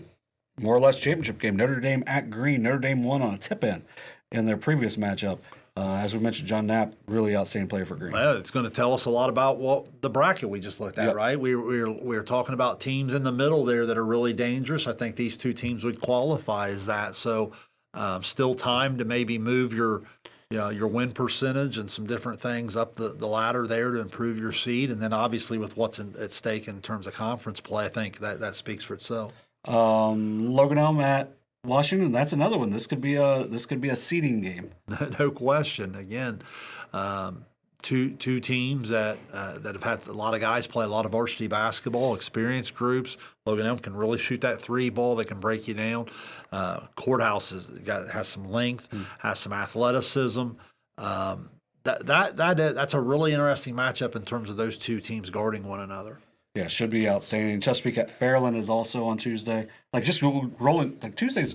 We did this last week where we're like, oh, man, Friday looks really good. And then whatever. Yeah. We got like 3 of those games in. But Tuesday's an outstanding night. It really is. And again, we've talked about how much we love those two teams. Chesapeake passes the eye test in terms of all that they do. We had that game the first round, right? You and Carson had a great call on that one there. And Fairland's a dangerous team from the standpoint of, they're going to get shots and, they're not afraid to shoot them. And if they get it going one night, they're tough to handle. But I go back to there's really only been the stat that I'd given earlier. There's really only been one team that's been able to get Chesapeake under control tempo-wise. They've really just been able to dictate and make opponents play the way they want to play. And I think that's why this is such a tough matchup for Fairland, is because I think Fairland wants to play the same way, and that makes it really difficult with Chesapeake's athletes. Then one more before we talk about a little bit of our streaming game on Tuesday. But Hillsboro at Huntington, that's a really fun, like, high-end player matchup there. Jack Allen against Frankie Hirsch should be really fun. That is two players that are very similar in their game too. They're similar athleticism and their games go about it the same way. Allen's probably a little bit more of a personality scorer. I've always thought with Hirsch, I think there's even another level of score he can go to. He's kind of one that will get a lot of different guys involved, and I think that's where he takes a lot of pressure off his young point guard, because he'll do some ball handling and he'll share the ball and he'll do some things. But Huntington's having a nice year. Up to 13 wins now, I think it is. But Hillsboro's going to come in and give them quite a challenge there. Especially they're going to test Huntington on the defensive end. Yep, 100% agree with that. And then our streaming game on Tuesday, Ross County Christian Academy will host Wellston. That game will be at OU Chillicothe. Love getting to go up there and do a game. That'll be you and Kenneth on the call on Tuesday. Well, first of all, every chance I get to say it, I say it because I wish we could do more about it. Is you talk about maybe the most underused, nicest facility in all of Southeast Ohio. It's up at OUC. So that's exciting, just to be able to go up there and see a game. RCCA's come a long way. I think, up to 10 wins now, and they've had wins over Piketon, Miller Trimble, South Point was a really good win. They've even been willing to step out and play. They've lost to Adena and Chesapeake and Warren. I know Kello's coming up on 1,000 points. Reed Elliott and Clevenger had nice games for him here in a recent win. Beverly can also give them some things. So I like what they're doing. Keep in mind they beat Wellston last year. I believe that was their first ever win. Yes. And it kind of shows you in 1 year how much they continue to come. But look, this Wellston team, to its credit, they're 11-3 now. I mean, as I said, they're a game back of Meigs in the TVC Ohio, and we just highlighted here recently Briggs over 1,000 points, and I really enjoyed when you talked to their coach earlier in the year on the show, just to talk about the senior leadership and about how they kind of made a decision in the offseason that they didn't like the way it was going. They wanted to go a different way, and sure enough, it's been a different way. They have completely flipped the script from last year. No question. Had a really nice start for them this season, so it should be a fun game. 4-19, I believe, last year. Yeah, and 11-3 right now. So outstanding turnaround for them, Coach Briggs and the Golden Rockets. So that one should be fun on Tuesday. Last year when we had Ross County Christian and Westfall, I think the final score was like 90 to like 78, something I'll sign like up that. for that. Dude, it was so much fun to do that game, and like they're going to get up and down. This was a game last year. Wellston was up 20 at the half, and Ross County Christian won in overtime. And don't think that won't be in the back of Wellston's Exactly. mind a little bit too at the year they've had, and so I'm sure RCCA they're going to have Wellston's full attention when they make the trip over here to Chillicothe on Tuesday night. Yep, 100% on that. Then our Kingston National Bank SBC Game of the Week will be on Friday from Westfall. Adena at Westfall. 1,000-point scorer in Joey Francis for Adena has been outstanding all year. No, they really have. And look, Westfall, I can't really put my finger on. I mean, the 4-4 14's not what we thought. They started 2-4, which wasn't really that alarming because they'd played Washington Courthouse and Meigs, a game that we had on stream. And they lose the 2 league games, the Huntington and Unioto, and then the wild ride just started. I mean, look, right. Let's see, they blew leads of over 20, 18-20 at Piketon, at Adena, at Huntington. And before you know it, the season just kind of goes south on them. Now, the one place I'll give them credit, they have been battle tested. I mentioned Courthouse Meigs. They've played Circleville. They've played Logan Elm. Where I'll give them credits, they've continued to play hard. They had Unioto by the throat there at home a while back. They let another game with Piketon slip away. But at the end of the day, Ray and Craig average about 33 together. So you know as well as I do, when you're 4-14, your point differential isn't supposed to be -5 or 6. That tells you that they've been right there, which makes them dangerous. For Adena, Coach Day, 10-7, they're 2 wins away from a winning season. They've got Miller there at the end, which is a game they'll be heavily favored in. Now, they do have some tough games coming up, so this is going to be a big challenge for them. You're right about the versatility. Francis and Garrison, they too average close to 30 a game together. Harold has had a nice year for them. I love what Preston gives them defensively. Battle for third. This will be Adena's last league game. So they're at 8-5, I believe. I don't have that one in front of me. I believe this will be their last league game. And keep in mind, Huntington has to play Zane Trace. So great opportunity for Adena to go in and finish strong here and already going to earn a top half spot, but maybe you're in that third place. Yeah, which would be a giant leap from last year where they went 2-12, finished last in league, 4-20 overall. But they did win a tournament game. Right. So, I mean, hey, had something to build off of there. So that'll be our streaming game on Friday, but that's not the only one, not the only standout game. So you have Chillicothe and Washington, and their rematch will be on Friday. St. Trace at Huntington. You already mentioned that a little bit. We've already talked about those teams already at length throughout, but a big one for Wheelersburg at West on Friday, because that could be a chance to maybe lock up. They're part of the SOC 3. Northwest at Sims Valley. Sims Valley beat Northwest at Northwest. There was another one I was looking at on here. 2 of them, actually. North Adams at Fairfield. Big game for Fairfield. I think they need some help to maybe win part of the shack, but that's a must-win for them there. But the big one in the shack will be Fayetteville at Peebles on Friday night. Wow, yeah. So, I mean, there's just a lot of good basketball to be played this week, and it's going to be exciting to follow it all. Obviously, you probably have a favorite team or a favorite conference that you go toward, but we're entering that window of time where it's championship time, and these games become so big, and not everything is decided yet, or even the ones that's decided. Maybe you have a team that's chasing a gold ball or whatever it may be, an undefeated season. But the one that jumped out at me when you talked about Fairfield, we watched in our RPI, we looked at them as a number 1 seed. Yeah. Kind of reminds you just how difficult a schedule they play and how they've really kind of stayed the course to come out of it, 10-4 right now. Right. Yeah. So they've been off to a really nice start, even with dealing with a lot of adversity throughout the year. So they had a starter not return from last year that they were expecting back. Then Coach Williams had some health difficulties. Thankfully, all's good. Talked to him on the coaches' call-in show a couple weeks ago. It was good to hear him. Yes, I've seen him at a couple games. I enjoyed as well. that. Yeah, but you've got 2 really good junior guards.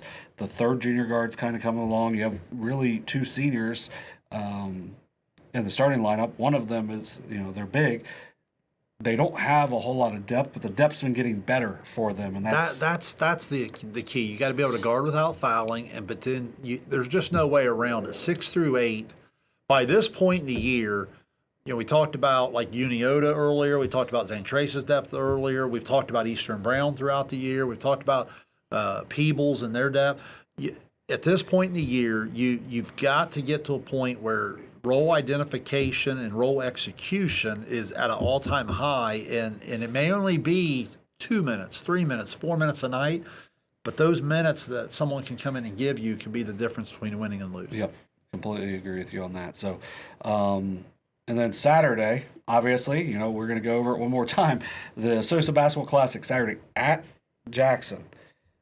Should be an outstanding day. 12 o'clock, Adina versus Wellston. 1:30, Western versus Southern. 3 o'clock, Minford versus Zane Trace. 4:30, Fairland versus Miami Trace. 6 o'clock will be Wheelersburg versus Chillicothe. And then 7:30, Jackson against Valley. So me, you, Kenneth, and Carson will be splitting that one up moderately even. I think we're letting Carson call a couple extra games on that, but it should be a fun day down there. We're calling all 6, but like we said all year, and it's like, we want you to watch our stuff, but we also want you to get to games. Get to the games. Like those atmospheres that we've had throughout the year. I mean, down Peebles, Eastern Brown was an amazing atmosphere. Unioto, Zane Trace, Unioto, Chillicothe were amazing atmospheres. It's too bad we can't have a camera on the camera for people Yes. to see at the Unioto, Chillicothe, and Unioto Zane Trace game. The effort that Kenneth had given on the camera is unbelievable. If I tried to do what he did at my fat old age, I'd injure myself.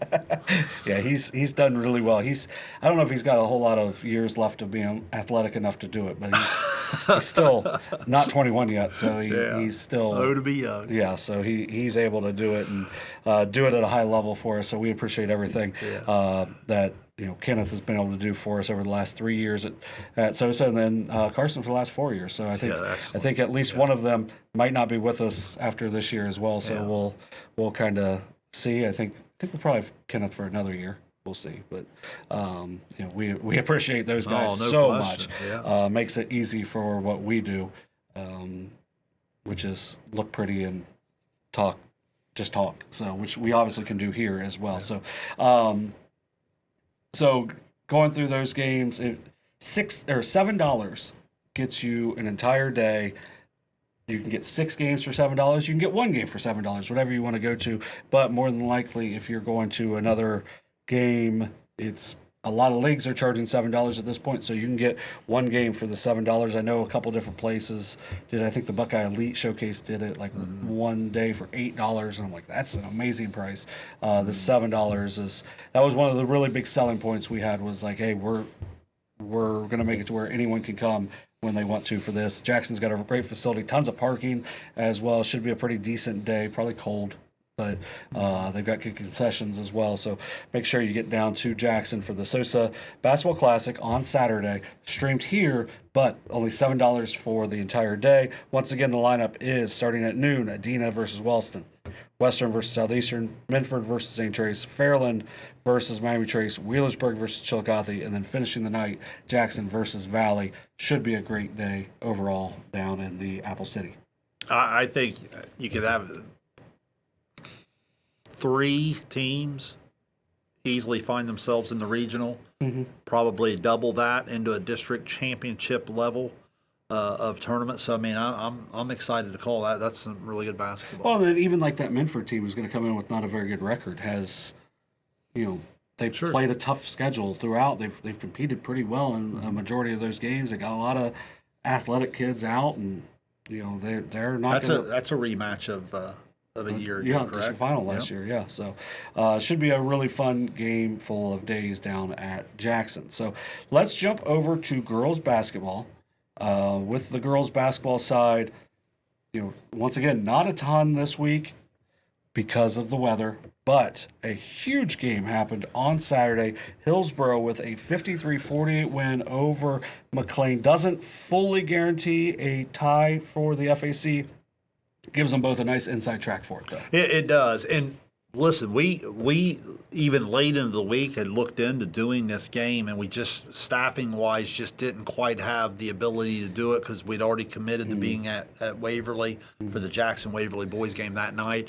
But it doesn't mean that we didn't understand the importance of this. I know had good coverage on it. I enjoyed the interview there with Davis and Miles, and I thought they really, you could tell in their voices how much it meant to them and how much they had been working for it. I thought that was really well done. So if you're not familiar with what happened in the game, Hillsboro wins at 53-48. Hillsboro led throughout 17-9, 26-21, and 41-34. They shoot 53% from the floor throughout the day.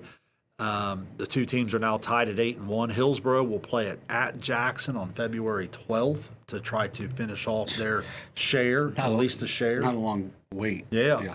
But then McClain will have already played by the time this comes out, or most likely by the time you're listening to it, depending on when you listen to it. That's on Monday night. McClain at Miami Trace. Now, Miami Trace 7-9, 4-4, but keep in mind, McClain beat them 43-32 earlier in the year, but this past month, Hillsboro only beat Miami Trace by 1. So very, very capable. Still some basketball to be played there. McClain and Hillsboro obviously both win. They'll share it at 9-1. If one team would slip up, then obviously you could have an outright title. But in this game, you had certainly the top two players in the FAC going on head-to-head. Tyler Davis, it was 16, 7 rebounds, 3 assists, 3 steals. We talked about how she stuffs the stat sheet. Paisley Pryor on the McClain side, really, really good, 23 points, 15 rebounds. But I thought it was the depth there of Hillsboro as well. Young with 12, Miles with 11, Jordan with 8. Young gets her 12 points on 6 of 7 shooting from the floor, John. So that efficiency, we talk about it all the time from the supporting cast when you get that. I love it with 14. She had 12 of those in the second half, but they were able to slow Henson a little bit. I know when you and I had the McClain-Piketon game, we were real impressed with her. But obviously two really good teams. They're both in the RPI in the top 5, I believe it is, in their respective event. They're going to be tough outs come tournament time. But McClain, obviously, having another great year, being the defending champ. But again, Hillsboro, you could tell it's just kind of their time. And again, listening to that interview, I would encourage you to go listen to it. You could just kind of hear it in the voices of Davis and Miles there in terms of how hard they have worked for it, and just kind of admitted, like, hey, we never really had been able to beat them, and now we have. You know what I mean? And so congratulations to Hillsboro there on the big win. Yeah, and they had some adversity in the off season, and things. I think maybe they weren't the exact team they were expecting to be, but now they kind of indirectly talked about that. They were very classy in how they talked about it, but you could tell. Again, just go listen to the interview. It's really well done. Yeah, so I mean they've had a really nice season right now, 12-5, obviously with a great chance to win the FAC. Along with McClain, just a great win for them, and as you said, just seemed like a really good group of kids, and congratulations to them. And then for McClain, I mean they are still having an outstanding year, 15-2. I mean they're still a chance to win another FAC title, maybe not outright like they're hoping. Well, they've got to rebound in a hurry. They got to come back and play immediately. Yeah, so I mean, nothing that they can hang their heads on, because you've got a really good, really solid Miami Trace team with Gracie Lovett, one of the better guards in the area, coming in on Monday night. So I mean, they're a team that if they don't go out and aren't fully prepared and locked in on Monday, it could be heartbreak for them. Yeah, well, especially going on the road at Miami Trace. I mean, that's going to make that the difficulty. And Miami Trace obviously has been able to go toe to toe with some pretty good basketball teams this year. Yeah, so look for them. We'll talk about them and Division 4 coming up. So we'll go a little bit more into depth on what their tournament draws are going to look like. But those two are going to be two of the top teams in Division 4 this season. So let's jump over to our standout performances. We had a couple of big milestones, 3 big milestones that we're going to talk about on this. And, we've got a variety of things that I know are going to keep coming throughout the year. So it's just one of those. It was a week where there weren't a lot of games this week. So let's start first off on our standout performances with an Ohio University commit, Portsmouth's Sienna Allen becomes the Trojans' all-time leading scorer, now over 1,590 career points. Doing it on a three-pointer against Rock Hill, just an outstanding overall player. Yeah, I had a chance to see the video and the shot that she hit there, and she really is a terrific player. The 1,590 is kind of a wow number to me from the standpoint, not that it surprised you. I mean, someone that's been obviously at the tournament success and picked up all the extra games and so forth. But again, you watch her play. She's a very complete player. She's a very willing passer. She gets a lot of kids involved, and she's played with some dominant guard play with only one ball to go around. So it kind of just talks to her talent and her efficiency to be able to be climbing up over 1,600 career points here with still plenty of basketball to play. Well, and then also being unselfish as well. So, I mean, because, her and Miley Smith, I know are compared a lot, but very similar in the way that they carry themselves in the game and are winning players, and they are unselfish. And I think if they are a little more selfish, maybe it hurts the teams. Probably not even that much because how good they are. But their numbers could each be even higher if maybe they were a little more selfish, but maybe it hurts the teams in the long run. And there's a reason why those two have been top 5 recruits in the state of Ohio throughout their entire time, because they are two outstanding players. And Sienna Allen, obviously coming off a state championship last year, one of the top players in the state of Ohio. This is a team that they've really turned things on since the Fairland loss, and it seems like they are in a very good place right now, moving forward, getting close to the tournament time and that second matchup with Fairland here in a couple weeks. Yeah, no question. And they've been there, done that, and they're going to have their eyes set on another run there, and they obviously know what it takes, and they're led by an outstanding player in Allen. Yeah, I believe that rematch, because we talked about it last week, but it obviously got iced or snowed out or whatever. So that it got pushed to, I believe it is either the 17th or the 14th. Either way, it's after the tournament draw. Should be a really fun game no matter what. Oh, yeah. And really looking at the numbers, I'm not 100% sure it would have mattered on who would get the 1 and who would get the 2. The biggest thing on who gets the 1 and who gets the 2, they get to decide which region they go into. So, because I'm guessing the 2 is going to go opposite of the 1, just because, why not? You've got a chance. They played in the state semifinal last year, so why not try to do it again this year? So, let's go to the opposite side of the district. One of the newest teams in the Southeast District, Ripley. Their Brooklyn Manny scores her 1,000th career point. That was on Thursday. The senior averages 14.2 points a game. The Blue Jays are only 8-10. They're one of the smallest schools in our coverage area. Well, this is a really improved basketball team at 8-10. Manning, congratulations to her. She's 5th in the league. She actually has a teammate, Hackney, who is a top 5 scorer. Actually leads them in scoring at 14.9. So Hackney, I think 28 triples, only trails carrier there of Lynchburg Clay in the entire shack. So those two together, having them at 8-10 overall, that says a lot about just their ability to stay with it here into their senior year. And congratulations to them, still chasing a chance at a 500 season. Yeah, and then, she's been very consistent throughout her career, typically averaging around 10 or 11 points, now up to over 14 points a game is Manning. This is one of those kids that has done it the right way, just making their way through, getting better and better each year. And as you said, they've lost 6 of their last 7. So, I mean, it's been a tough end of the run or end of the season for them. They have Eastern coming up on Monday after you would have heard this, and they're at Manchester, at Portsmouth Clay, at Lynchburg Clay to end the regular season. So they've got some games that they can compete in with some really good teams as well. So for them, they just want to, they beat Lynchburg Clay the first time. Maybe they can get them a second time. Portsmouth Clay, obviously one of the top teams in the SOC 1.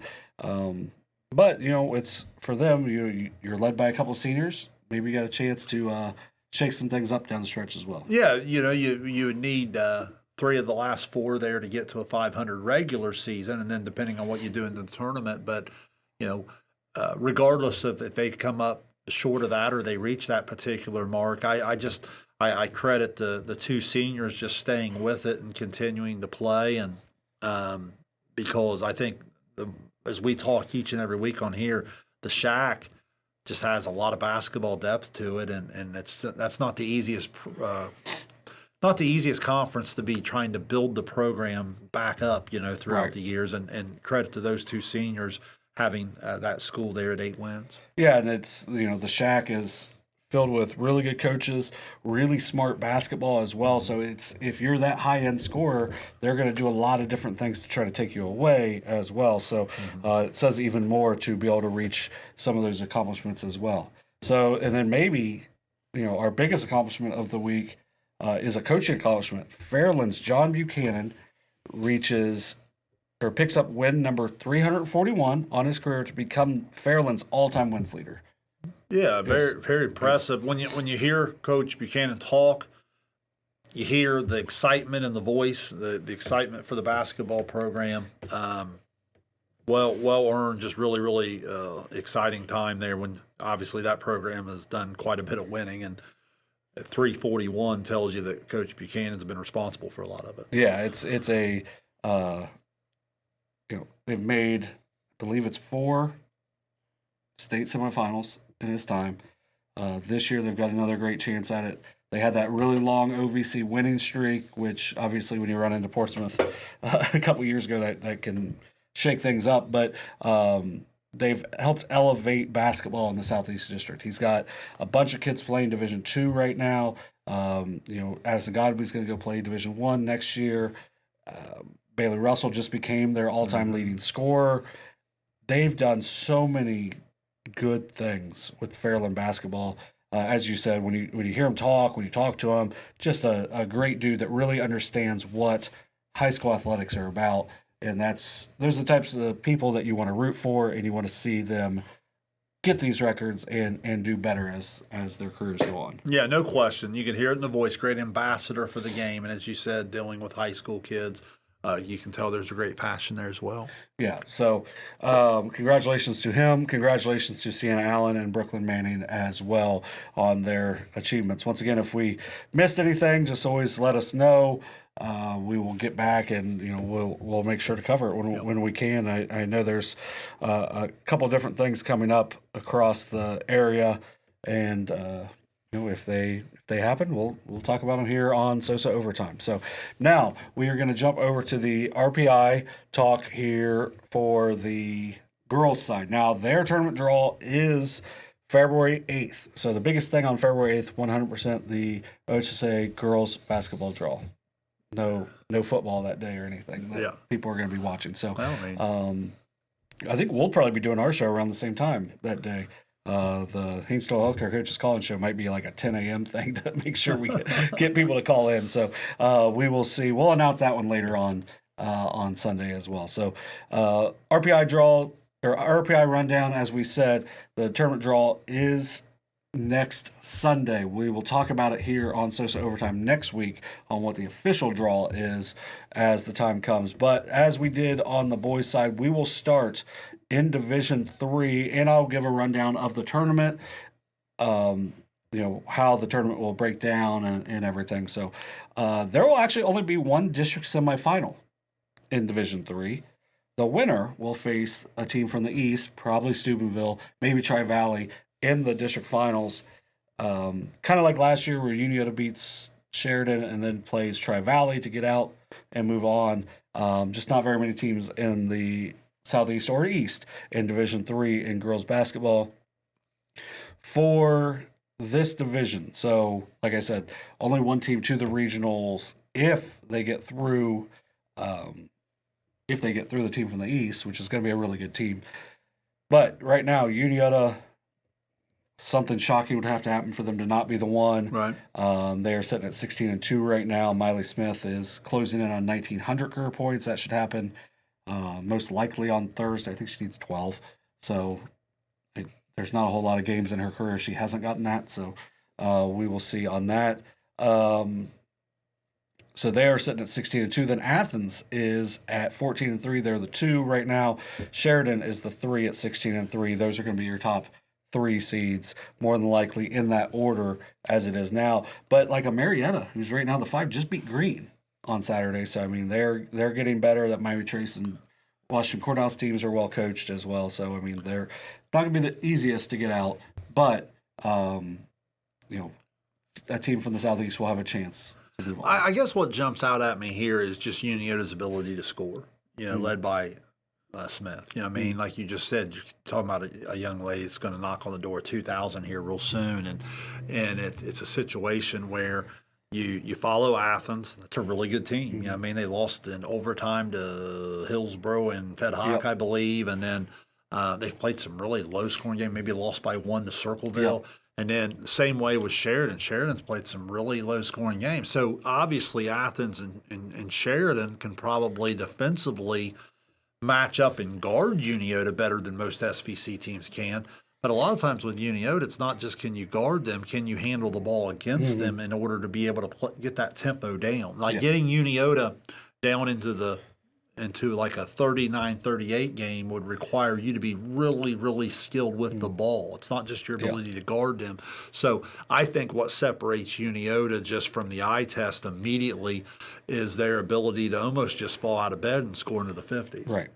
Well, I mean, because you have Miley Smith, who, as you said, going to knock on the door of 2,000 points. Then you have Kara Beard, who's probably going to end up around 1,500 when her time's done. I mean, she's over 500 as a sophomore right now, and then she's going to be the number one after, here in a month or so. She's outstanding. She had 21 in a win on Saturday. And then Maggie Holbert, she's been around 20 a couple different times this year. If you can slow down Beard and Holbert and keep Smith around her average, then you, as you said, you still have to handle the ball because you're not really scared of what, Dennis and Dannison, Detweiler, what they can do scoring. But, man, all three of them can really guard and really turn you over as well. Puckett can do it as well for them. So even if you're not concerned about 4 through 7 on Union's roster, what they can do defensively, as you said, really can make things really difficult. No, I agree with that. And, what Unioto will run into probably about the time they reach the back end of the district tournament is they'll start to play some teams who don't have to send as much help. Right. On obviously, you're not going to shut Miley down, but like you'll start to get to teams that can athletically just try to get her under control a little bit. They won't have to leave the shooters as much. So that'll test. But again, I would say equally the challenging things, the teams that have given this Unioto group throughout this run over the last couple of years have been when they finally have met teams that can just dribble, pass, and catch against them. Now all of a sudden it flips the tempo on them a little bit, and that makes it a little bit more difficult to play. Yes, it definitely can. So let's jump over to Division 4, which we said we would talk about at length coming up. So, I mean, you've got a pretty loaded district as well. So this is one, there's going to be 2 district semifinals, only 1 district champion. So things are going to be a little more difficult to get out of that one, just as it was a year ago. And, man, things got kind of flipped on its head a little bit on Saturday. Logan Elm right now is still at the 1, but they lost to Bloom Carroll and lost their really good chance at an inside track at an MSL Buckeye title to lose that game by 3. They're up by 17 after the first quarter. Ended up losing that game. So, but Logan Elm still right now the 1 seed. They're 15-2. Circleville would be the 2. They are at 14-4. They've played a really tough schedule overall. McClain right now is 3. Hillsboro is the 4. Those are going to be your top 4 teams according to seeding wise. And then if you just look down 2 spots at Waverly and Warren, Warren's got a really nice player. Waverly's got a 1,000-point player in Paige O'Brien, and those are 2 teams you don't really want to play early in the tournament. No, I agree with that. Waverly sitting in that 5 spot is a dangerous opponent, and those teams up the ladder there, they all have something that would scare you to death, but they all have kind of a weakness that you can attack a little bit. I'd say that's probably what separates those top 5 teams, like when we start talking about the Unioto there in Division 3 being a little bit more complete. Logan Elm, the incredible guard play. They've been hurt a little bit by size. Circleville, the incredible size. They've been bothered a little bit more, I think, by some different ball pressure and some different things throughout. Greenfield's got as good a front line as you're going to find. We've watched them score it and rebound it, and then in Hillsboro, their versatility. So, yeah, those top 5 teams are all capable. matchups become really, really important here. So it'll be interesting to see if these teams flip. Looking at the numbers seem like they probably won't change a whole lot over the final week unless I'm missing something there. So if it stays this way, I wouldn't rule out any of those top 5 from being more than capable of coming out of there. Yeah, and then if Aubrey Prepper is healthy for Warren, then Warren's going to have a chance as well. Well, that's a great point. It just depends on too. her health. Yeah, that's a great point. Yeah, because that's been again at 10-7, well, you talk about that level of player. Absolutely. Yeah. I mean, so they're a team that keep an eye out for sure on them in the future. So let's jump over to Division 5, which has our most teams in it, and the most can happen out of it. So you get 6 district semifinals. So 12 teams get to the district semifinals, 3 district champions. One of those will go to the Southwest Regional. One spot is guaranteed in the regional final. So one spot, the 2 teams that go to the Southeast and East will play to go to the regional final. And then the team that goes to the Southwest will have a chance as well, because that's where Fairland came out of last year. So jumping over to Division 5, and we've talked about Portsmouth and Fairland throughout. Right now, Portsmouth pretty comfortably in first in this district right now. Fairland very comfortably in second. So for that's where Portsmouth has beaten a couple of really good teams that have had high win percentages, which has bumped their win percentage a little bit stronger. Fairland, I think where it almost hurt them a little bit playing some of those really good teams out of state, because they count as pretty much the same. Like they're higher than a normal team, but at the same time, if you're playing like a super good team out of there, then maybe you're not getting as much credit, because they both have gone out and played really good schedules. Obviously, Fairland won the first one between those two, but I think no matter what, it's a coin flip whenever those two will step into the gym. So I would guess Portsmouth, wherever they decide to go, if it's in the Southeast, which I would guess they would because they've won the region out of the Southeast 2 straight years, I would guess they would stay in the Southeast, and Fairland at the 2 has the chance to decide if they want to stay in the Southeast or if they want to go to the Southwest. They went to the Southwest last year. They get to the region, or they get to the state semifinals last year, where they played Portsmouth once again. So you're going to have some options there. Right now, it looks like Piketon is probably the 3.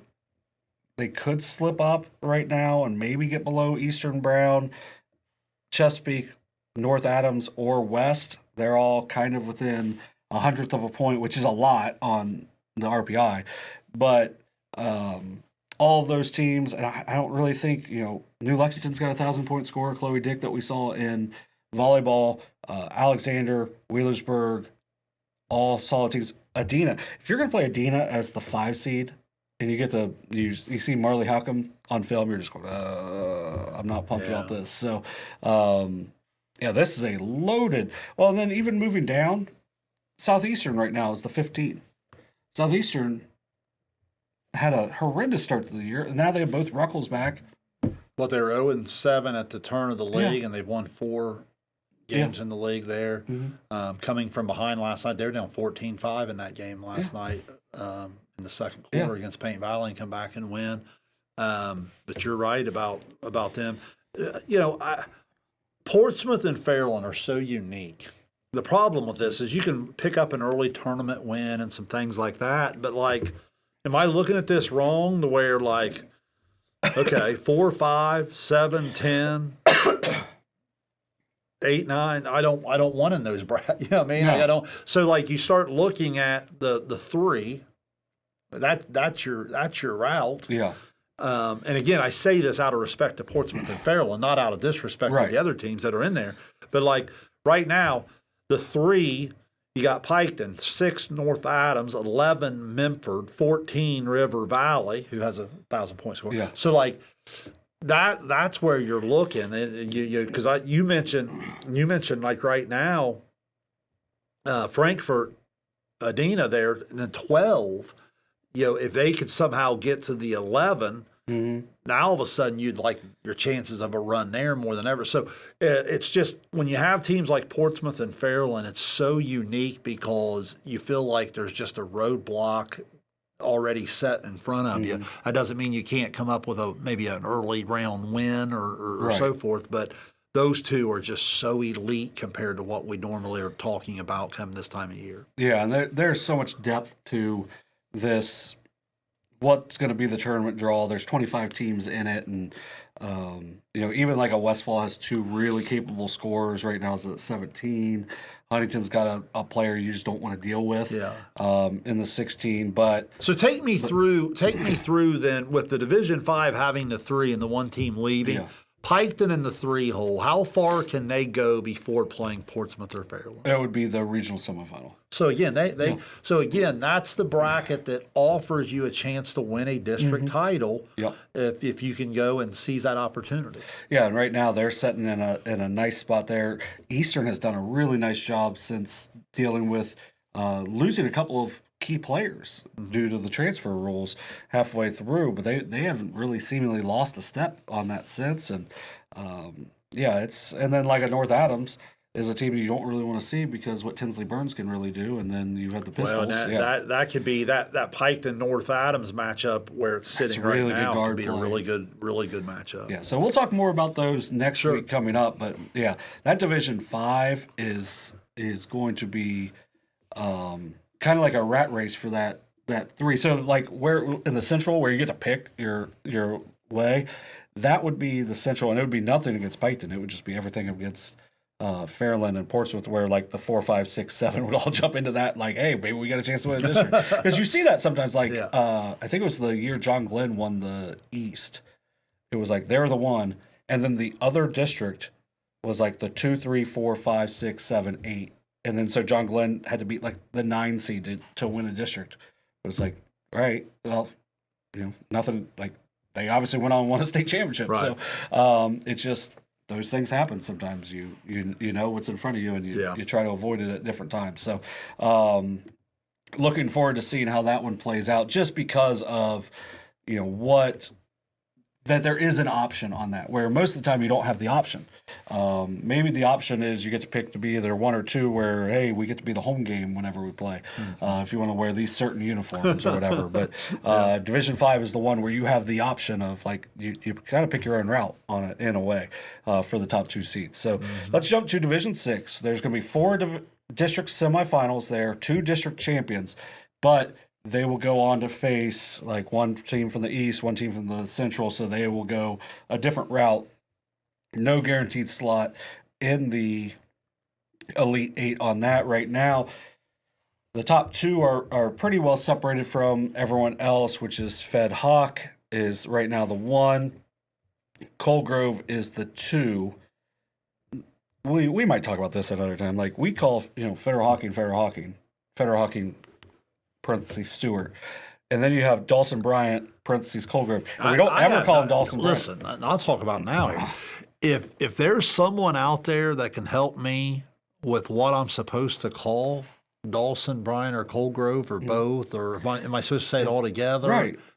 I would welcome that help. I have no idea. Yeah. I've been confused on that for years. I did an interview with their pitcher in softball last year, and she was like, "Oh, we just call it Colgrove." I'm like, all right, like whatever. Yeah. Like on the gym floor, it says Colgrove. I'm like, why does it say Colgrove? That's not technically the name of the school. That's where they're at.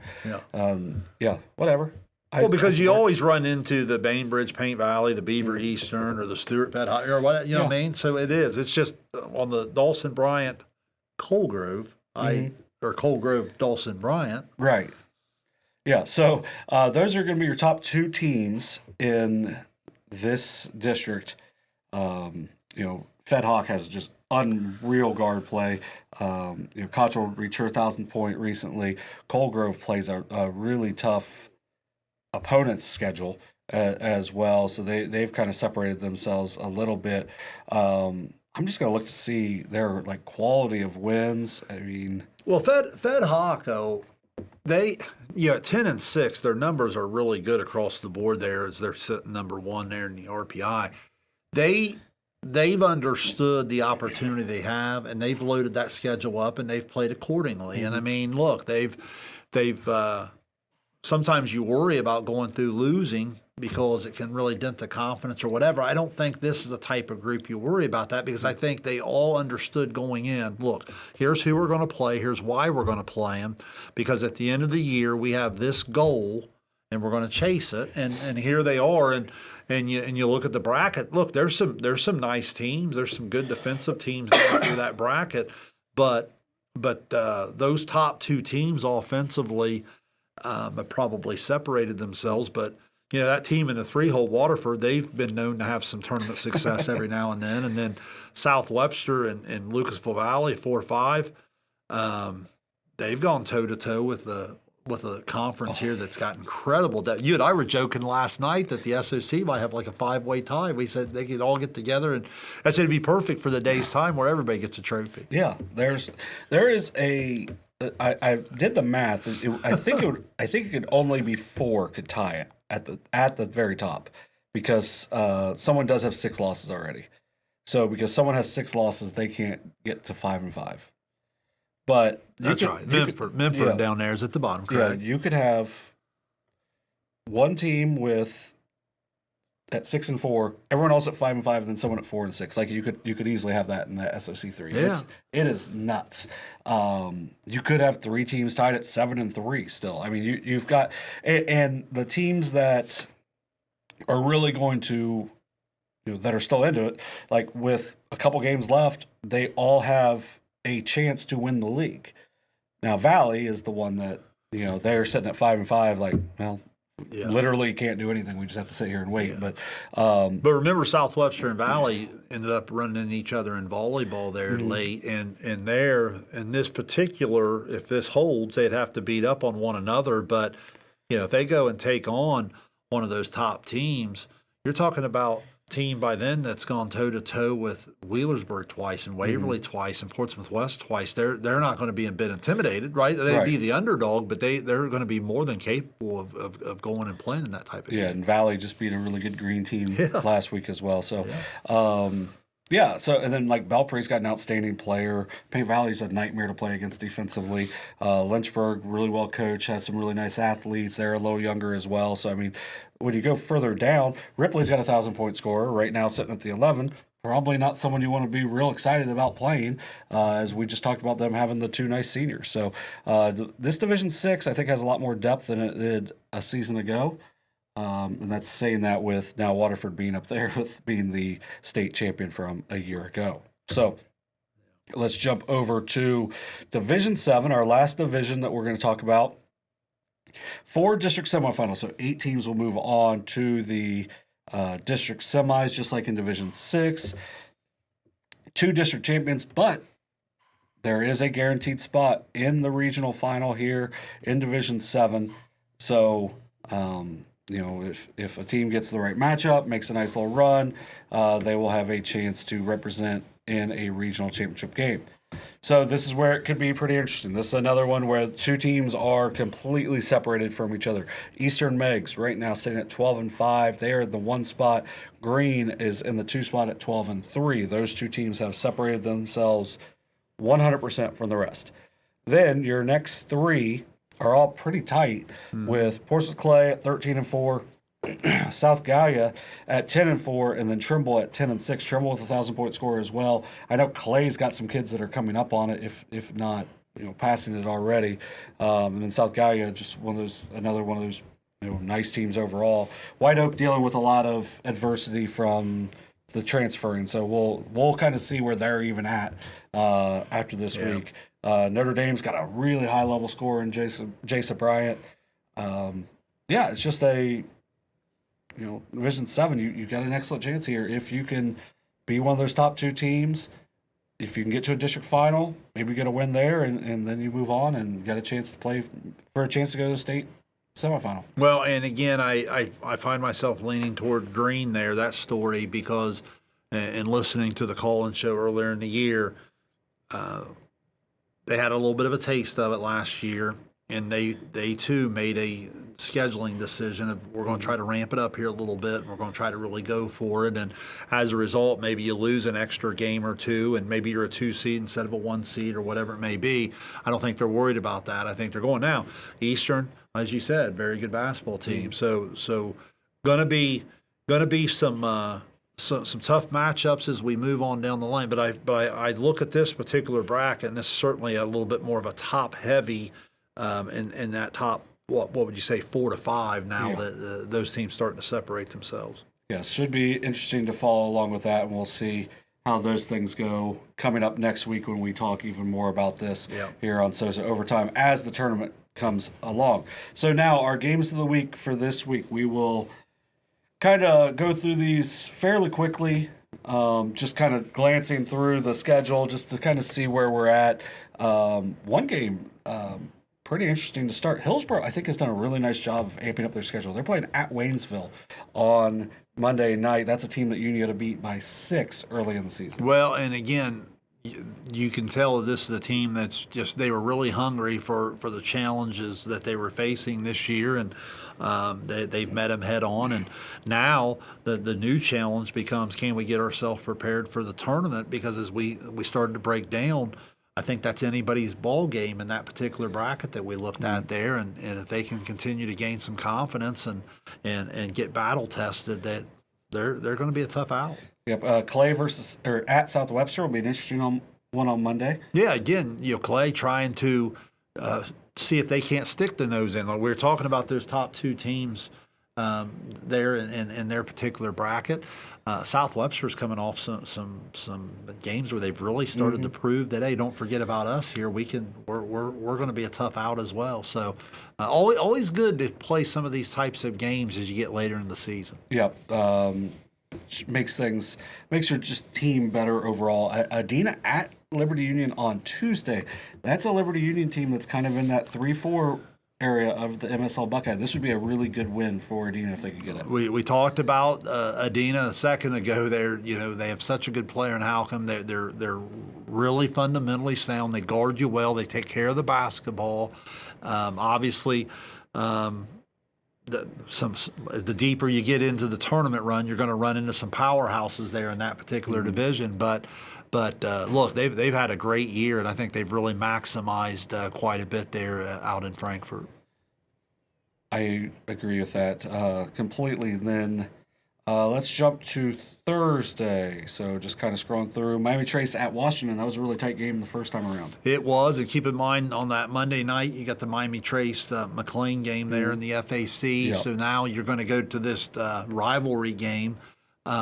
And look, Courthouse has put together a nice year. They've ended up getting a little bit more out of this year than I thought they would going in. So you know that'll be high level intensity anytime those two get together. Yep. The North Adams at Eastern Brown. That one will be for. Let me double check on this. That'll be for the Shack 1 title over there. North Adams right now 9-2, Eastern at 8-3. Well, North Adams again. I was intrigued when we had the brackets pulled up here a second ago. If those seeds hold and you get a potential Piketon North Adams, I think that could be really interesting. So it kind of starts now for North Adams. Now, if North Adams goes on to win a game like that, maybe the seeding changes a little bit, but I've been impressed what Eastern Brown's been able to do the second half of the season. They kind of had to have a re-identification, so to speak, in the middle of the year there. Obviously, they're well coached, as both teams are. But that'll be interesting. I know that's a good rivalry, but North Adams, man, they have some good guard play. Yeah, I plan on being at that one on Thursday evening. Should be a fun one. Friday night, let me see a couple of things here.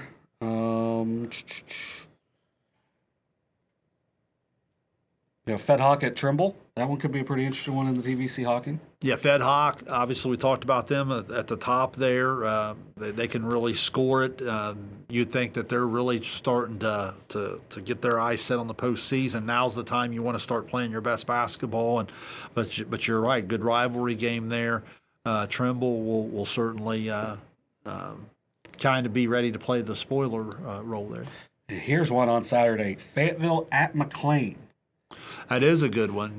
We talk. I've heard you talk about those two groups of young ladies on the soccer and throughout the fall, and now onto the basketball court. And yeah, I think the biggest thing with McClain is their guard play continues to grow and get better and better and better and take care of it. That's going to make them tough to beat there. I think with Fayetteville, what you get is the depth. Yeah. I mean, I think throughout the year on overtime, we've been able to rattle off a lot of different names that can get involved and give them production. Yep, and that's what makes them so dangerous as well. So those should be some really good games throughout this week. And if there's some games that you're like, oh, well, they didn't talk about this game that got rescheduled from last week, well, we're still trying to figure out all of the rescheduling. Right. You're right on that. Kind of like the ADs are probably doing. So if we missed a game and then you see like... I bet you'll run into some of those situations too where some teams are playing like 4 times in 6 days. Yep. You'll start to hear some of those now. Amanda's all over this as well. Like they play Waverly Monday. I think Tuesday is either Circleville or Logan Elm.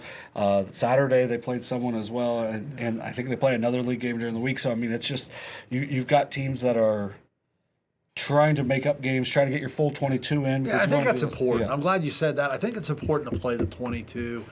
Yeah, you want to give your team a chance to win as many as you can. Maybe you're chasing a winning season.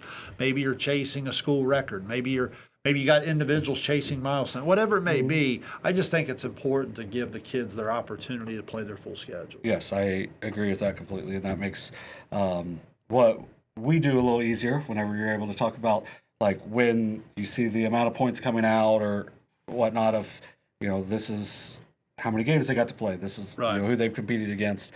And just ultimately, and that's how you can see kind of the difference in some kids and you can see how different programs get better and better. Because maybe you are sitting at 1 or 2 wins and you're like, oh, I just want to schedule this game and maybe we get a win. Now I'll use Huntington last year.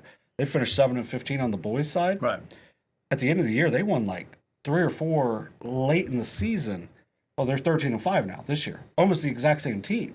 Mm-hmm. So you're using the end of the season to build into the off season. You win 2 or 3 games, and then all of a sudden, those spring workouts going into summer workouts, the kids are a little more excited because hey, we finished the season. We just knocked off whoever. We feel pretty good. No, that's well said. I couldn't agree more about the way you finish. Yeah, it's obviously you want to have a great start, but it's the finish that is the most important. You don't want to peak too early, and you don't want to finish on a downer to where then those summer workouts can be kind of a drag. And two, what happens is every coach, this is the time of year where every coach is trying to use the motivational tactic of guys, hey, brackets are coming out, everyone's 0-0, it's a new season. Yeah. Makes it a lot easier to have that conversation if you enter the tournament winners of like 3 out of 4. Yeah, exactly. So that'll be it for our boys and girls basketball talk for this week. We hope that the weather plays out how we're hoping for this week. I know Shayne may be kind of sad because we'll get 1 to 2 inches sometime in here, but I just okay. I'm just passing on the report. Yeah, I know, but I want to share something that I said, and this is I shouldn't have said it. This is a couple months ago. I'm like, I think this is like as I'm covering like 6 games in 6 nights, or maybe 6 games in 5 nights during the fall. I'm just getting tired. I was like, man, I'd take another COVID just for a couple weeks. Like I like just sitting around not having anything. That sucked. That was awful. Like I did not enjoy that at all. Like I got to watch some really good stuff, watch some good movies, watch some not very good movies, watch some. Have you ever seen Succession on HBO? Pretty good show. If you like bad people, those are all bad people, just not good human beings. But like it's pretty entertaining. See, I watched a lot of film, and some I have some different huddle access or whatever. Some on the fan huddle they charge you. Yeah, I didn't realize that. So I went on there. I'm like, well, I'm not watching their games. I can go watch these games for free. Exactly. So, it might be the same game on somebody else's. So, just get out and get out some games with this week. How the weather's going to be, and then Saturday, make sure you join us down at Jackson High School for the first ever SOSA Basketball Classic. We'll be at Jackson High School starting at 12 o'clock. Will be 6 games for $7 throughout the day. Or once again, we said if you want to watch one game for $7, that's pretty much what you're paying anyway. So Well, and then we have the Tuesday, Friday too. So we have a busy week. Yeah, we've got a busy week, and then next week it's going to ramp up as well, getting closer to tournament time as we get closer to getting down to the Convo. Really looking forward to the time we get to spend down there. That was so much fun last year, and hopefully we can do as many games as we did last year. We'll kind of see, but if we can, we really look forward to bringing it to you, and we appreciate anyone tuning in to anything that we do. Yeah, really, really exciting time. Looking forward to all of it. Starting this upcoming week with what's that going to be, like 8 different games on the stream. So yep, awesome. 8 games streaming this week. We thank all of our sponsors for that. We thank our primary sponsors down there at the SOSA Classic, which you'll see those names all over the place when the time comes, because without them, we wouldn't be able to stream them. Without them, we wouldn't be able to get the officials. We wouldn't be able to get the security. We wouldn't be able to get the janitorial. We wouldn't be able to get the building. So we appreciate them. We appreciate Jackson working with us. Brock doing a lot of his hard work. I know Derek went out and got a lot of sponsors as well. So look forward to being down there with you guys on Saturday. I might find a room to take a nap.